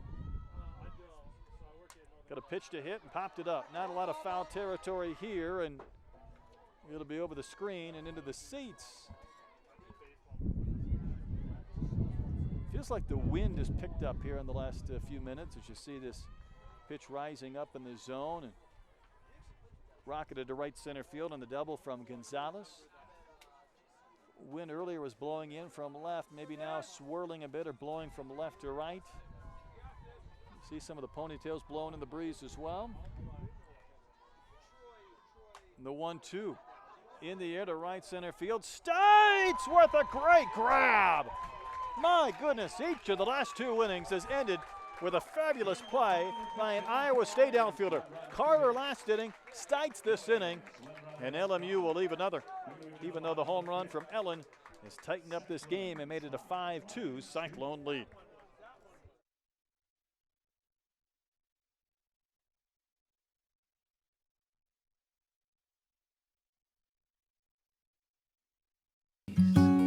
Days like this are getting harder to find. We're long on life, but short on time. When I get a chance to kick back and unwind, I live for Myrtle Beach days.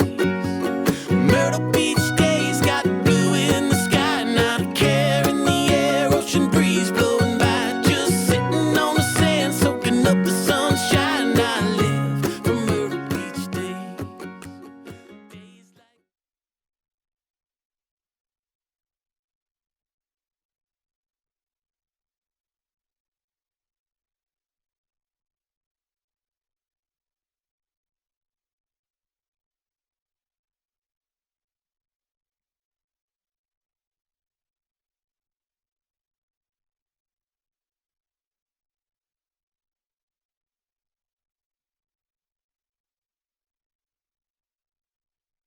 5 innings. They could have a lot more than just 2 runs on the board. So Iowa State maintaining their lead as the Cyclones come to bat in the bottom of the 5th. Sydney Stites will lead off. She is the cleanup hitter, singled in a run back in the 1st, and then walked and scored in the 3rd inning. And she made that great catch. We talked about the cliche. You think about defensive players making great plays leading off next inning. Carter made the play in left. She led off last inning. Stites made the previous catch. She leads off this inning. And she'll foul one back to the screen.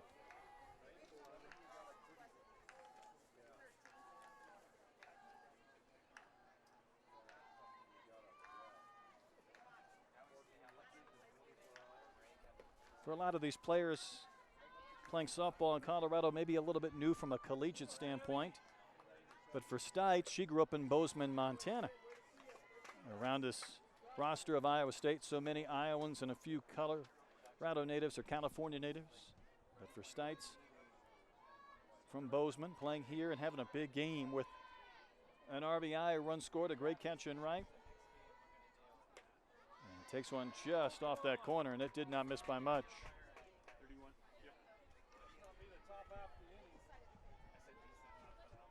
3-1 the count to Stites, leading off the 5th inning. Liberty and UT Arlington to follow around 4 Mountain Time, and Stites will be on base again. She's reached all 3 times in the game as she accepts the walk. First baseman number 20, Sally Wolpert. Here's Sally Wolpert, the first baseman. He's reached on an air and singled.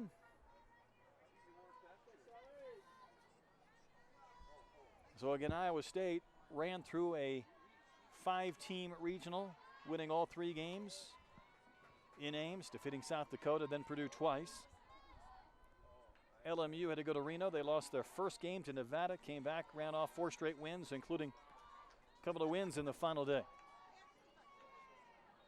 against the Wolfpack.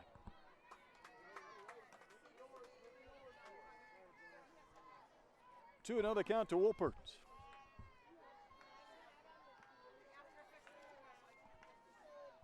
And Sanchez will call time and head out to the circle to talk to Mantee, who came on in relief of Bandemir with a couple of runners on base in the 3rd and got a strikeout and a ground out. It was pretty effective last inning, with the exception of the solo home run from Sammy Williams, her 16th of the season, giving Iowa State at that point a 5-1 lead, now 5-2. That is well placed on the corner from Mantee for a strike. Again, with Mantee, she's a Washington transfer, so she's had some postseason experience trying to get some trust in that rise pitch to see if she can induce some outs, although that one low in the zone and fouled back to the screen.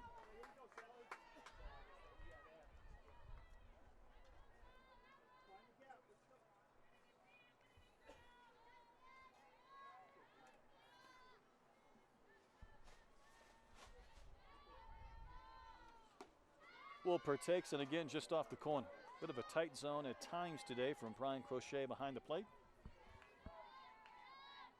Both of these pitching staffs, certainly Highland, who's gone the distance for Iowa State, but both Bandemir and Mantee for LMU have thrown a lot of pitches. A liner right to second, speared by Flores, back to first for the double play.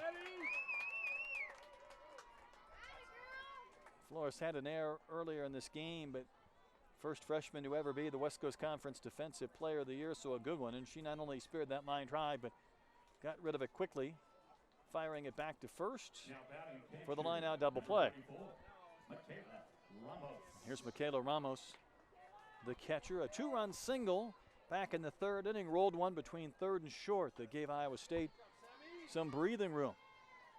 Turned a 2-1 game into a 4-1 game. And there's the line out double play.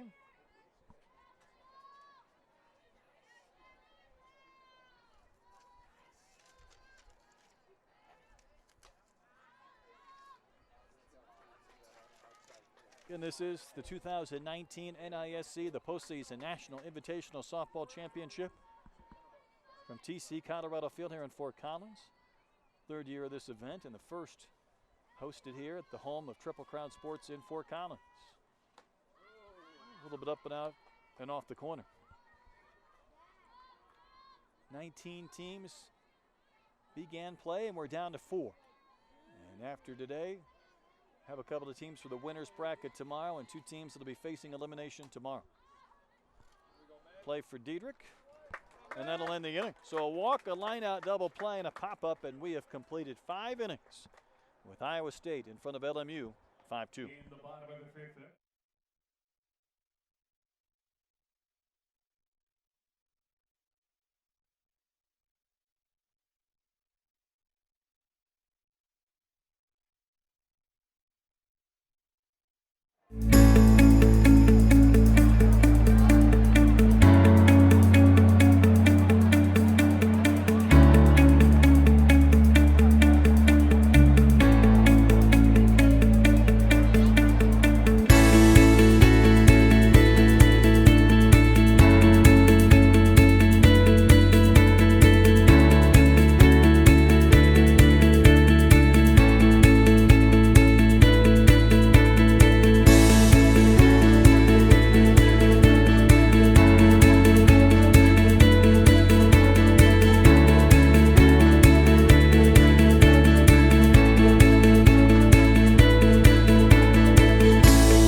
The Puerto Vallarta College Challenge, and finishing for these 4 teams in the postseason NIST and Fort Collins.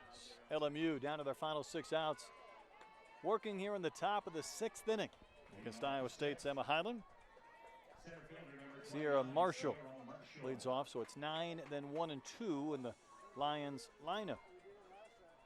And Marshall's walked and grounded out, hitting just 198 this year, so trying to get on for the top of the lineup. And she is ahead of the count, 2-0.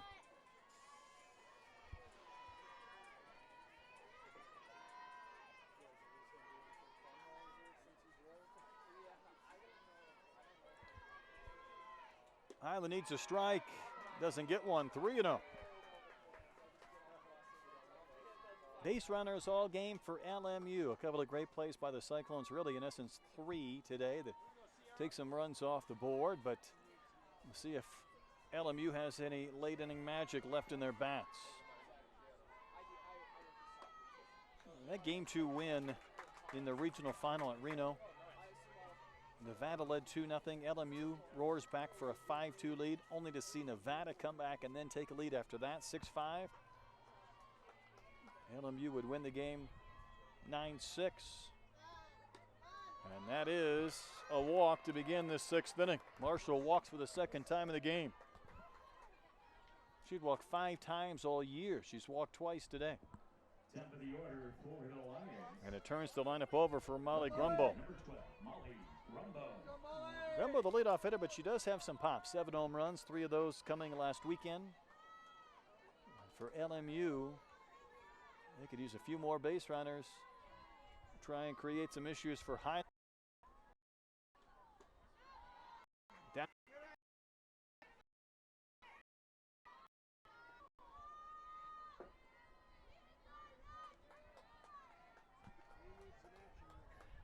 Iowa State's had some activity in their bullpen. Down the left field line, Highland trying to pick up an out here in the 6th. Good pitch, caught the inside corner.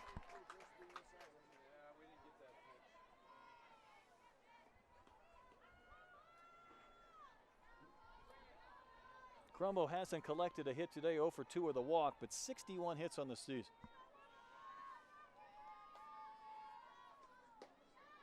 Well placed again, no strike call, snap throw to first. Not in time to get Marshall. 21. Running game has not been much of a factor today. Nonetheless, Ramos thrown behind the leadoff runner.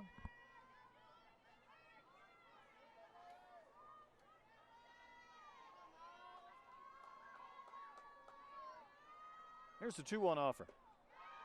And all of a sudden, Highland really fighting her command. Now, she did walk 3 in the first, and LMU left the bases loaded. She had 4 walks over the first couple of innings, but had walked only 1 more batter since, but now up to 6 in the game. And Coach Pinkerton on his way out to the circle. If Gumbo would reach, then Flores comes to the plate representing the tying run.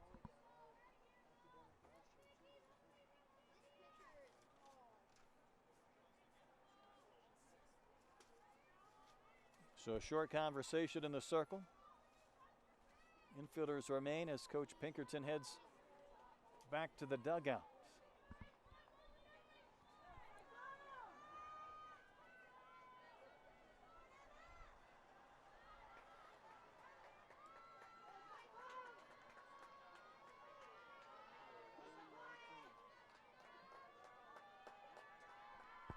And a 3-1 pitch. He is in there for a called strike as Gumbo was on his way towards first.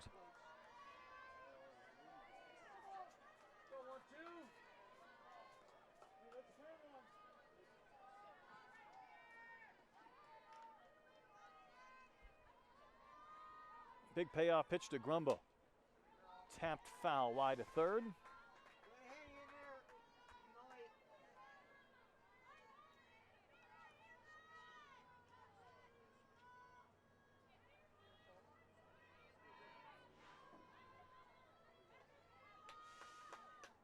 '28th batter faced for Highland. Still looking for the first out here in this 6th inning. Another one popped up, but very little foul territory, and it'll be in the seats. Out of play.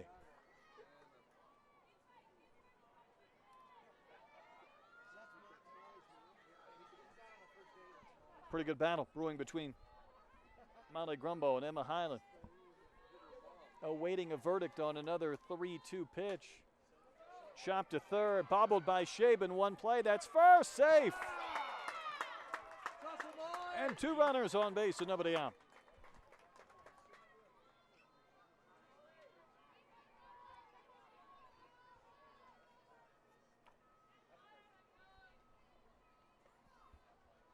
And Madison Flores walks towards the third base coach's box before she's ready to step in.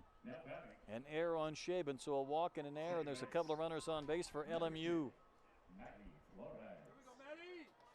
Shaben knocked it down, but that extra step kept her from making a play at first. Just such little reaction time. So here is Flores. You go back to game 1 in the final day of the Reno Regional. 2-run walk-off homer to win it. Has just 3 homers this year. She's up here bunting, and she may reach. Out at first. The sacrifice will advance a couple of runners, but she is out on a close play at first base.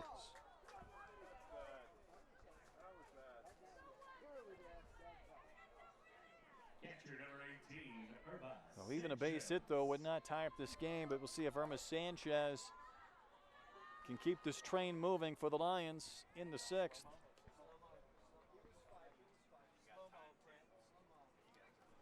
Let's take another look at this. This is the throw from Ramos. And she was safe.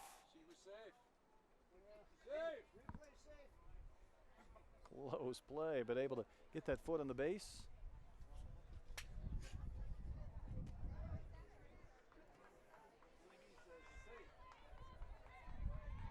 That's a big play in this inning. Just the way that ball trickled away from Ramos towards the circle, you thought she might have a good chance to beat it. Corners creeping in here for Iowa State. Sanchez, the hitter. And that one is a strike on the corner. Sanchez, for a 3-hole hitter, does not have a home run. She's knocked in 24. Pretty good contact hitter and base hit collector, but trying to keep this 6th inning going. Delaney Wiz, the cleanup hitter, looms on deck. Poke to left, that's down for a base hit. It'll score a run. Stopping at third is Gumbo, and it's a 5-3 game. And the tying run's on base, and the go-ahead run coming to the plate. Now batting first baseman number 97, Brittany Miller.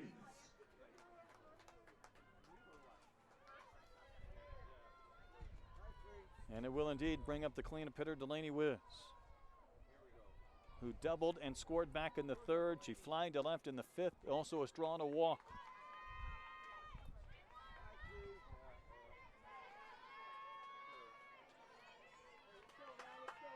So Emma Highland in danger zone here. She pulled the string on Wiz, who was way out in front of that big cut. She was thinking thin Colorado air and a chance to launch and put her team in front. At one point, this was 5-1 Iowa State.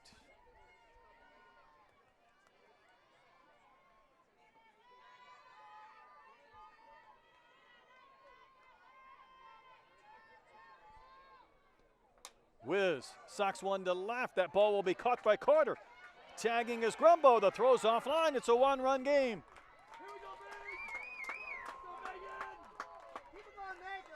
And it's 5-4 with 2 outs in the 6th.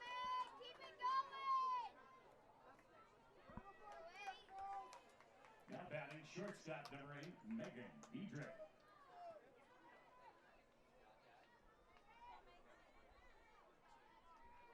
And it brings up Megan Diedrich. See the liner to left. Carter had a pretty good sense of gaining some power or momentum behind her on the throw, but it was offline, and Ramos had to leave the plate area to grab it. That pitch just does catch the corner on a strike to Diedrich, who's 0 for 2 with a walk. A lone home run this year and 22 knocked in for the shortstop for LMU. Out of the West Coast Conference. A little bit further off the corner, and Highland did not get the strike call.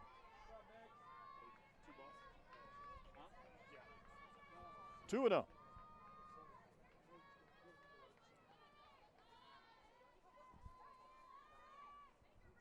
Boy, the crowd has filled in throughout the course of this 1 o'clock Mountain Time start today. Over this holiday weekend, a lot of youth teams in attendance here in Fort Collins this weekend as well, and they're enjoying what has been a competitive game with a lot of base runners. Iowa State led 4-1, then 5-1, now 5-4. 2 balls and a strike to count to Diedrich. Well, she's able to just get enough contact to softly dribble one foul. The count now is even at 2-2.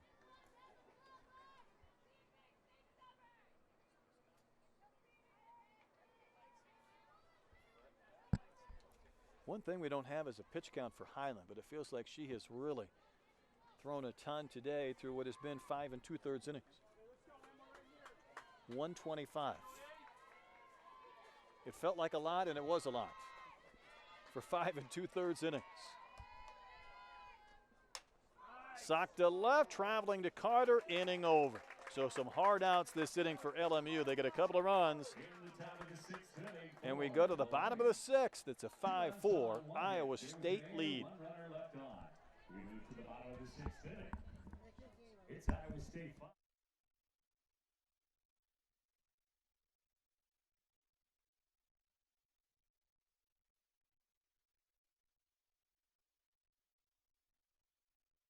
Triple Crown Sports Fast Pitch puts you at the most competitive and engaging tournaments in the nation. With decades of experience building relationships and trust at every level, Triple Crown is the engine behind the Colorado 4th of July, Zoom into June, and offers elite college events such as the Puerto Vallarta College Challenge and postseason NISC. Triple Crown is where skilled players enjoy the thrill of the sport and builds recruiting connections that pay off down the line. Find your way and love the game with Triple Crown Sports.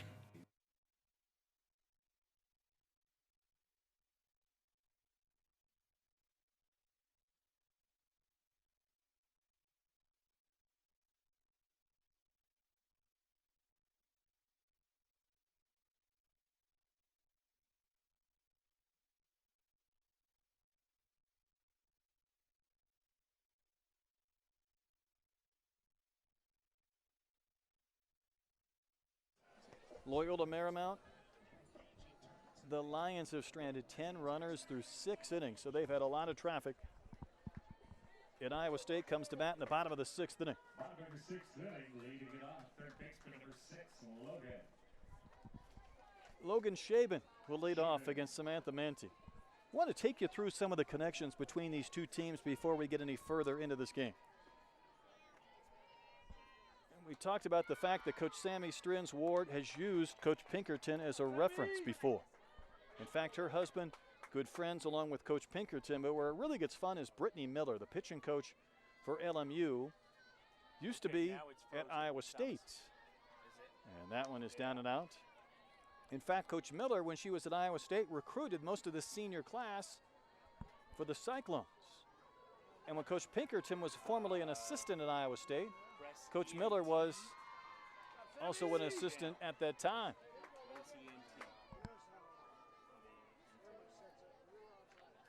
So there's not a lot of secrets between these two teams, even though, as you could imagine, teams like Iowa State and LMU not meeting on a regular basis. There's a ground ball softly hit to third, handled by Gonzalez. Shaban is retired. And that is the first out of the inning. So Iowa State in a position now where they would like to try and obtain some insurance runs. Their 5-1 lead has been trimmed to 5-4. Now batting second baseman. Jackie Chera is the second baseman. Gave way to Simpson, who came on defensively.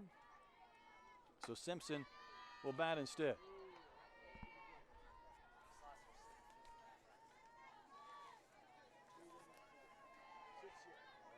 .258 hitter is Simpson, 13 knocked in.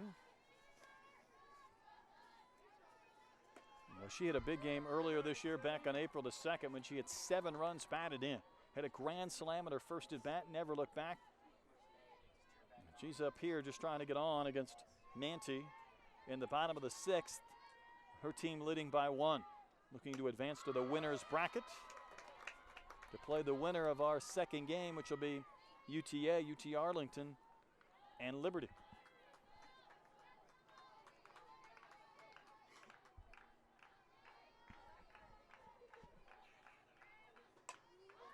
Off the hands, but it's out there in a no man's land, and here comes the left fielder, Gumbo.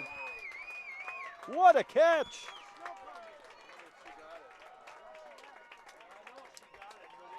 That's the third sensational play we have seen by an outfielder. 2 by Iowa State, 1 by Gumbo. A long run to get there, went into the slide and able to collect that one before it hit the ground. Now batting. So 2 outs. Substitution number 3, Kristen Cottle.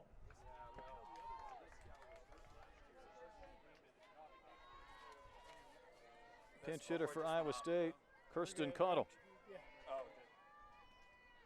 So Cottle hitting.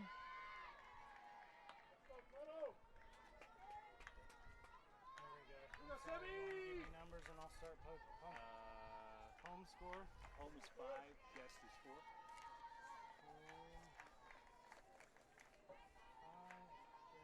4. Cottle, a 189 hitter and 90 at bats.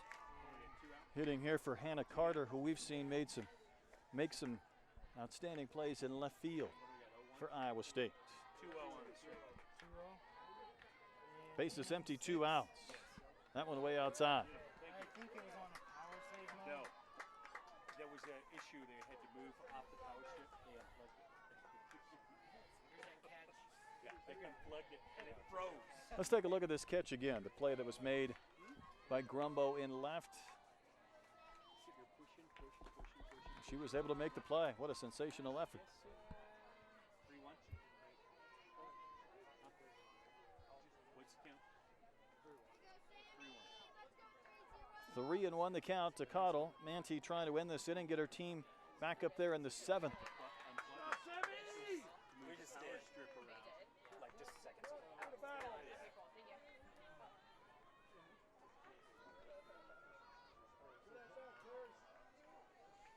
Boy, this game has featured no shortage of highlights. Great plays, a couple of home runs from each team. And that's a wave and a miss. And that is a strikeout to end the Iowa State 6th inning. On we go to the 7th. LMU needs 1 to tie and 2 to take the lead. SC relies on Vista Travel for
Game 1, Iowa State 5 runs, 5 hits in an air, leading Loyola Marymount 4 runs, 7 hits, 2 errors for the Lions.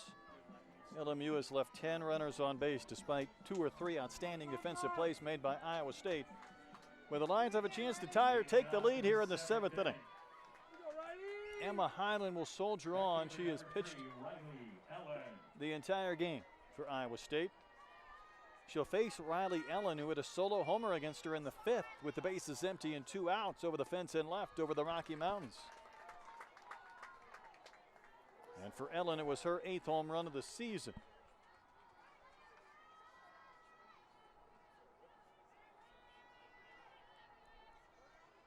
So 2 more hits by LMU than Iowa State, 1 less run.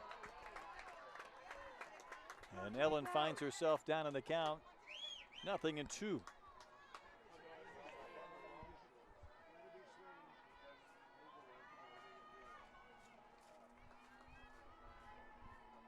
Highland might approach 150, 160 on the pitch count before this game is over. She's forced to go into some deep counts as Ellen stays alive.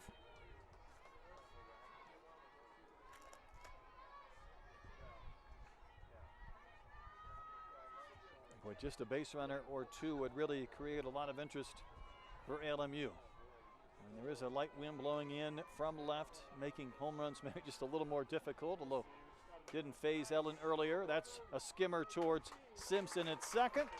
We'll throw out Ellen to begin the 7th inning.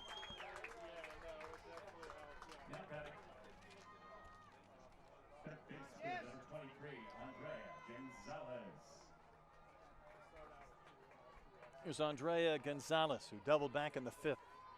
1 for 3 in the game. Ball just refused to take that bounce. Easy play there for Simpson. Pitch misses to Gonzalez.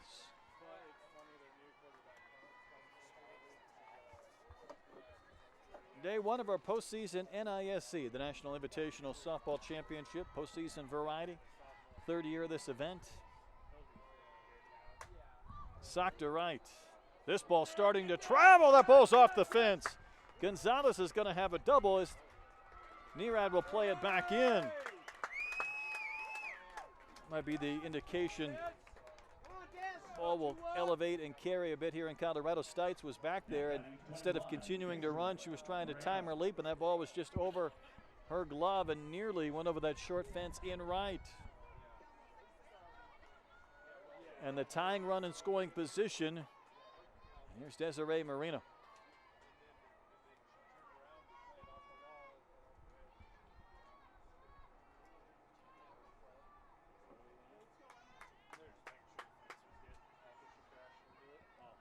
Marino is 1 for 3. She has a home run this year. She's knocked in 14. A base hit could tie things up.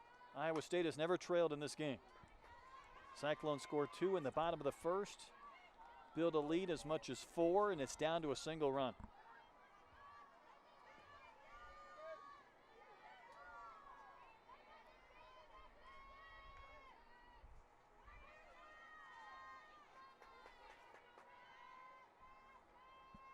Here's the 0-1 to Marino. Up and out.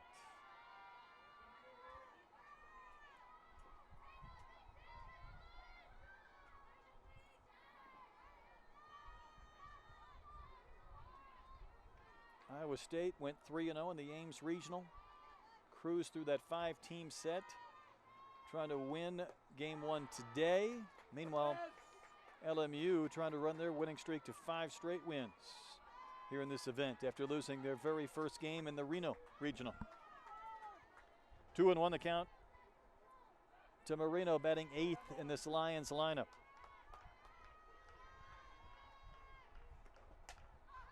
Lifting one towards Carter, and she'll make the play.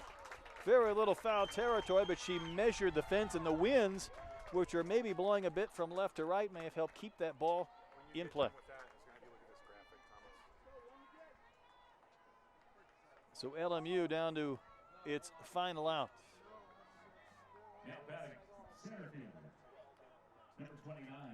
And it's up to the 9-hole hitter, Sierra Marshall. Here's the previous play, and you can see Carter tracking just enough room to make the catch and record the second out.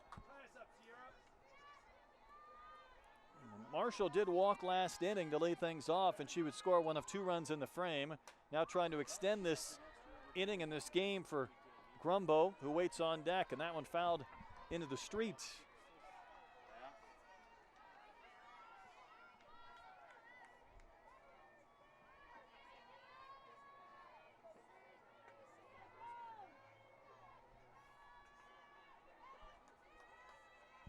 Highland trying to go the distance for her 19th win. Paints the corner for strike 2, and the Lions are down to their final strike.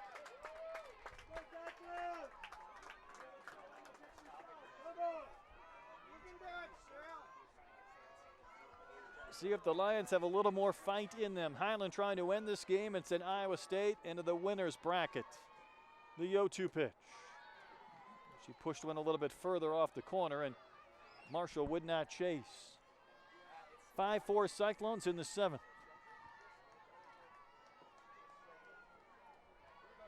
Liberty and UT Arlington waiting for our nightcap. And the next pitch, again down and out. Marshall showing some patience, even down to her final strike.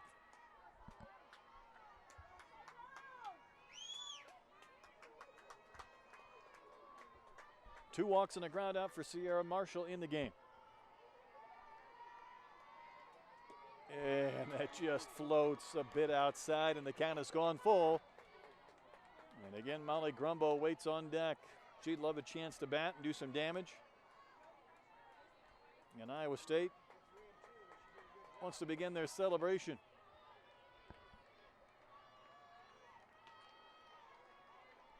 And a payoff pitch from 0-2 back to walk, and Highland wanted the strikeout, but Marshall will walk. So the tying run's in scoring position. The go-ahead run is on base for Gumbo, who has 7 home runs. Number 12, Molly Gumbo.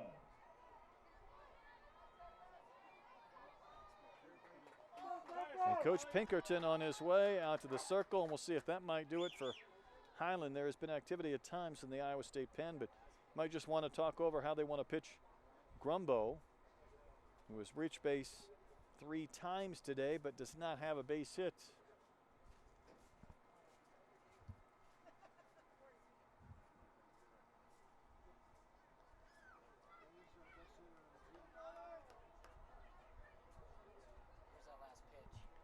Let's take a look at this last pitch to Marshall. Remember, the count was 0-2, able to work it back. That's close. You could see by the reaction, the body language from Highland. She wanted strike 3. She wanted the game to be over. Best part of that replay may have been the reaction of Nearad in center. She had her hands on her head as if to say, why wasn't that strike 3?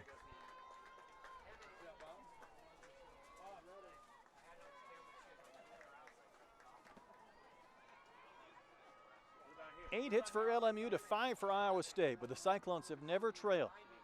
LMU down to its final out, but it's the dangerous hitter Gumbo. And that pitch does catch enough of the plate, not even to need the black to get strike 1.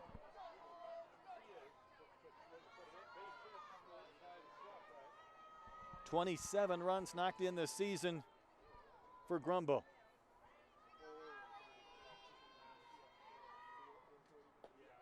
And that was a little bit low.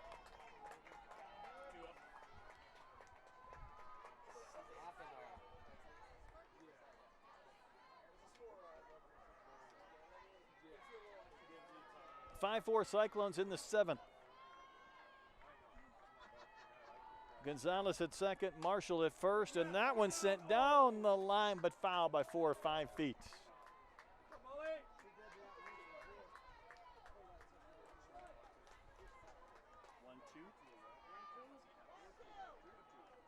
And again, the Lions down to their final out and strike, for that matter, in the 7th inning and in this game.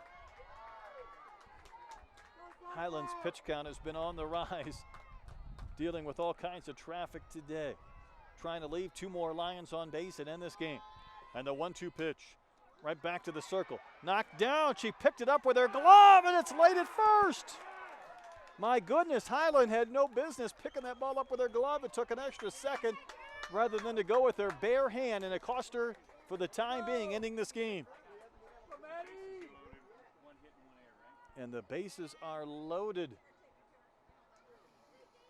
She was so casual when that ball popped out of her glove. She tried to fill it with her glove a couple of times rather than just to grab it with her bare hand to throw to first. And Gumbo will reach on the air to load the bases.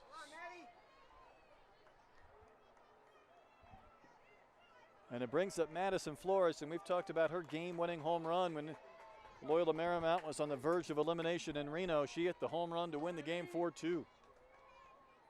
For a while this inning, it didn't look like she was going to have a chance to bat. Instead, she bats with the bases loaded and 2 outs. Center right and a base hit. It'll tie the game. The throw home is cut off. LMU leads. For the first time in the game, the Lions have taken the advantage on a 2-run single from Madison Flores. And my goodness, the 2-out error after the 2-out walk to the 9-hole hitter. And the Lions come through again.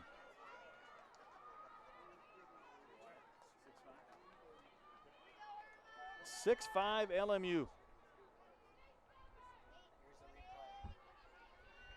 And there's the base hit into right. The ball was cut off for some reason, and then the throw home was not near in time. And now Irma Sanchez takes strike 1.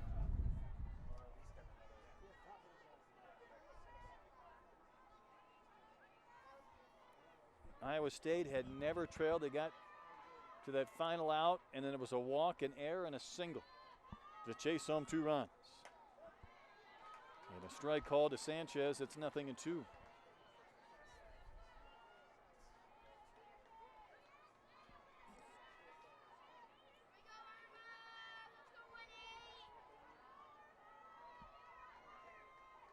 Highland continues deep into this game. Gets the wave and a miss. And the strikeout ends the inning. But, and it's a big one, LMU with 2 runs with 2 outs. And the Cyclones trail 6-5 coming to bat in the bottom of the 7th. And 2 runs on 2 hits. There's an error, 2 runners left on. We move to the bottom.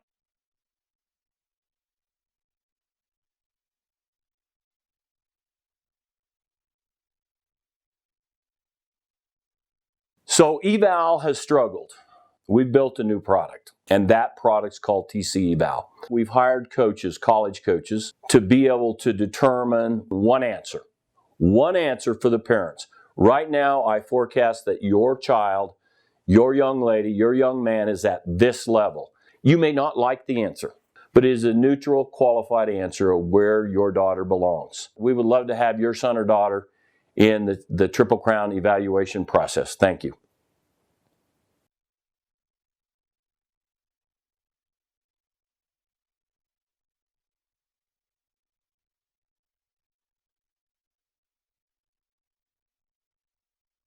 Couple of times down to their final strike, and for that matter, their final out in the top of the 7th inning. They scored 2 runs. And now it's a 6-5 Lions lead. The Cyclones come to bat in the bottom of the 7th. LMU has out-hit Iowa State 9-5. Each team has a home run. For Iowa State, it was Sammy Williams, and she will lead off. And this is why she is a leadoff hitter, even though she has 16 home runs for her team's 46. Just a base hit here from Sammy Williams. She would tie the Iowa State single-season hit record of 79. Manti back to the circle. And able to jump ahead with strike 1.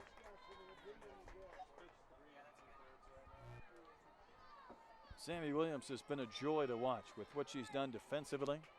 She did strike out earlier, walked and scored, homered in the 4th.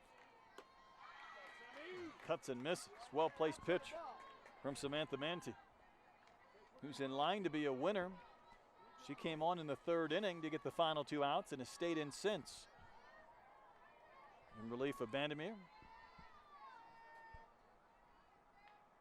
And a wave and a miss, and that's a huge out to begin the 7th inning. That's 6 straight set down by Manti, in which she's recorded 7 outs in that stretch. And here's Taylor Nearad, the 2-hole hitter. As a bunt hit, she scored a couple of runs.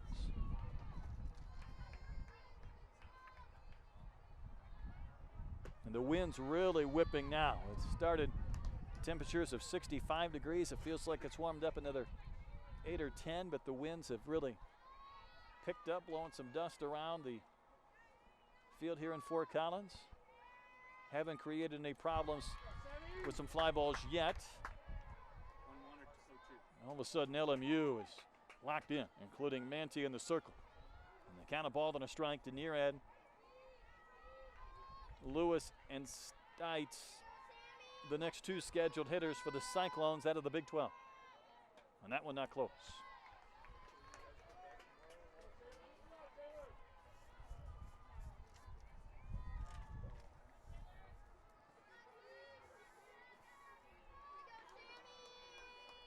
Two and 1 to Nearad.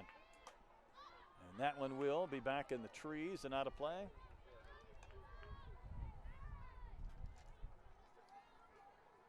So Liberty and UTA will have to wait a little bit longer. This game has gone into the bottom of the 7th. Iowa State trying to extend this game or maybe win it, but they need a run to tie and 2 to win.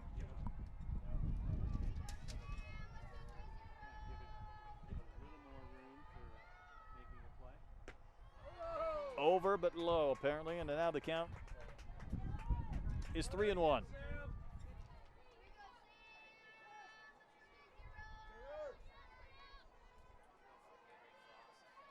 Big deep breath for Manti in the circle, ready to pitch to Nearad, needs a strike, and it's stroked to left for another base hit.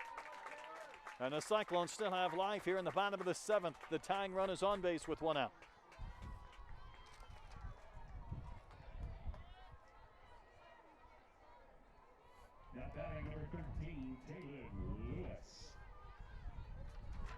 Here's Taylon Lewis, 0 for 3, 3 strikeouts today. 2 home runs on the season for Lewis, in case you're curious. She'll start from that defensive position before she brings the bat back and fouls one to the screen for strike 1.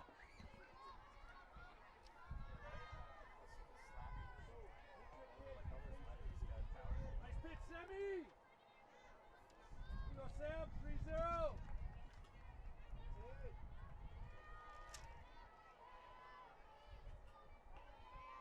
Manti had a stretch of 7 straight retired before that base hit from Nearad.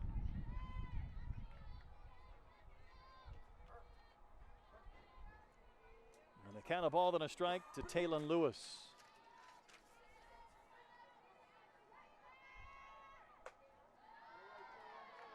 Lewis, a sophomore from Burlington, Wisconsin.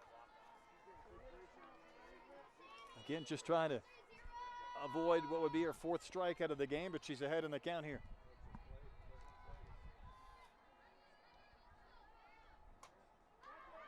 This one might have some funny spin. What a play by Wiz. Boy, she laid out, determined not to let that ball hit the dirt.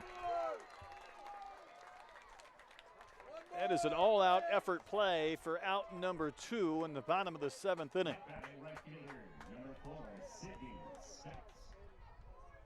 And it's up to Sydney Stites, the cleanup hitter, who has reached all 3 times today.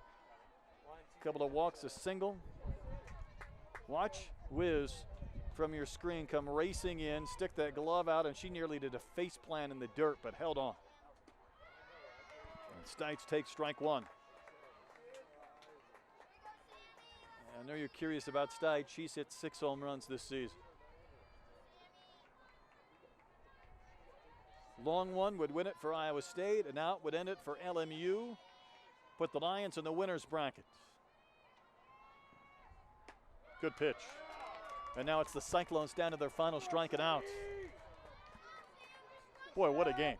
You consider LMU was trailing until 2 outs in the 7th inning. They've left 12 runners on base, but they've taken a lead. Iowa State at one point had a 5-1 advantage. They need to stay alive here with Stites. Here comes an 0-2 pitch off the corner.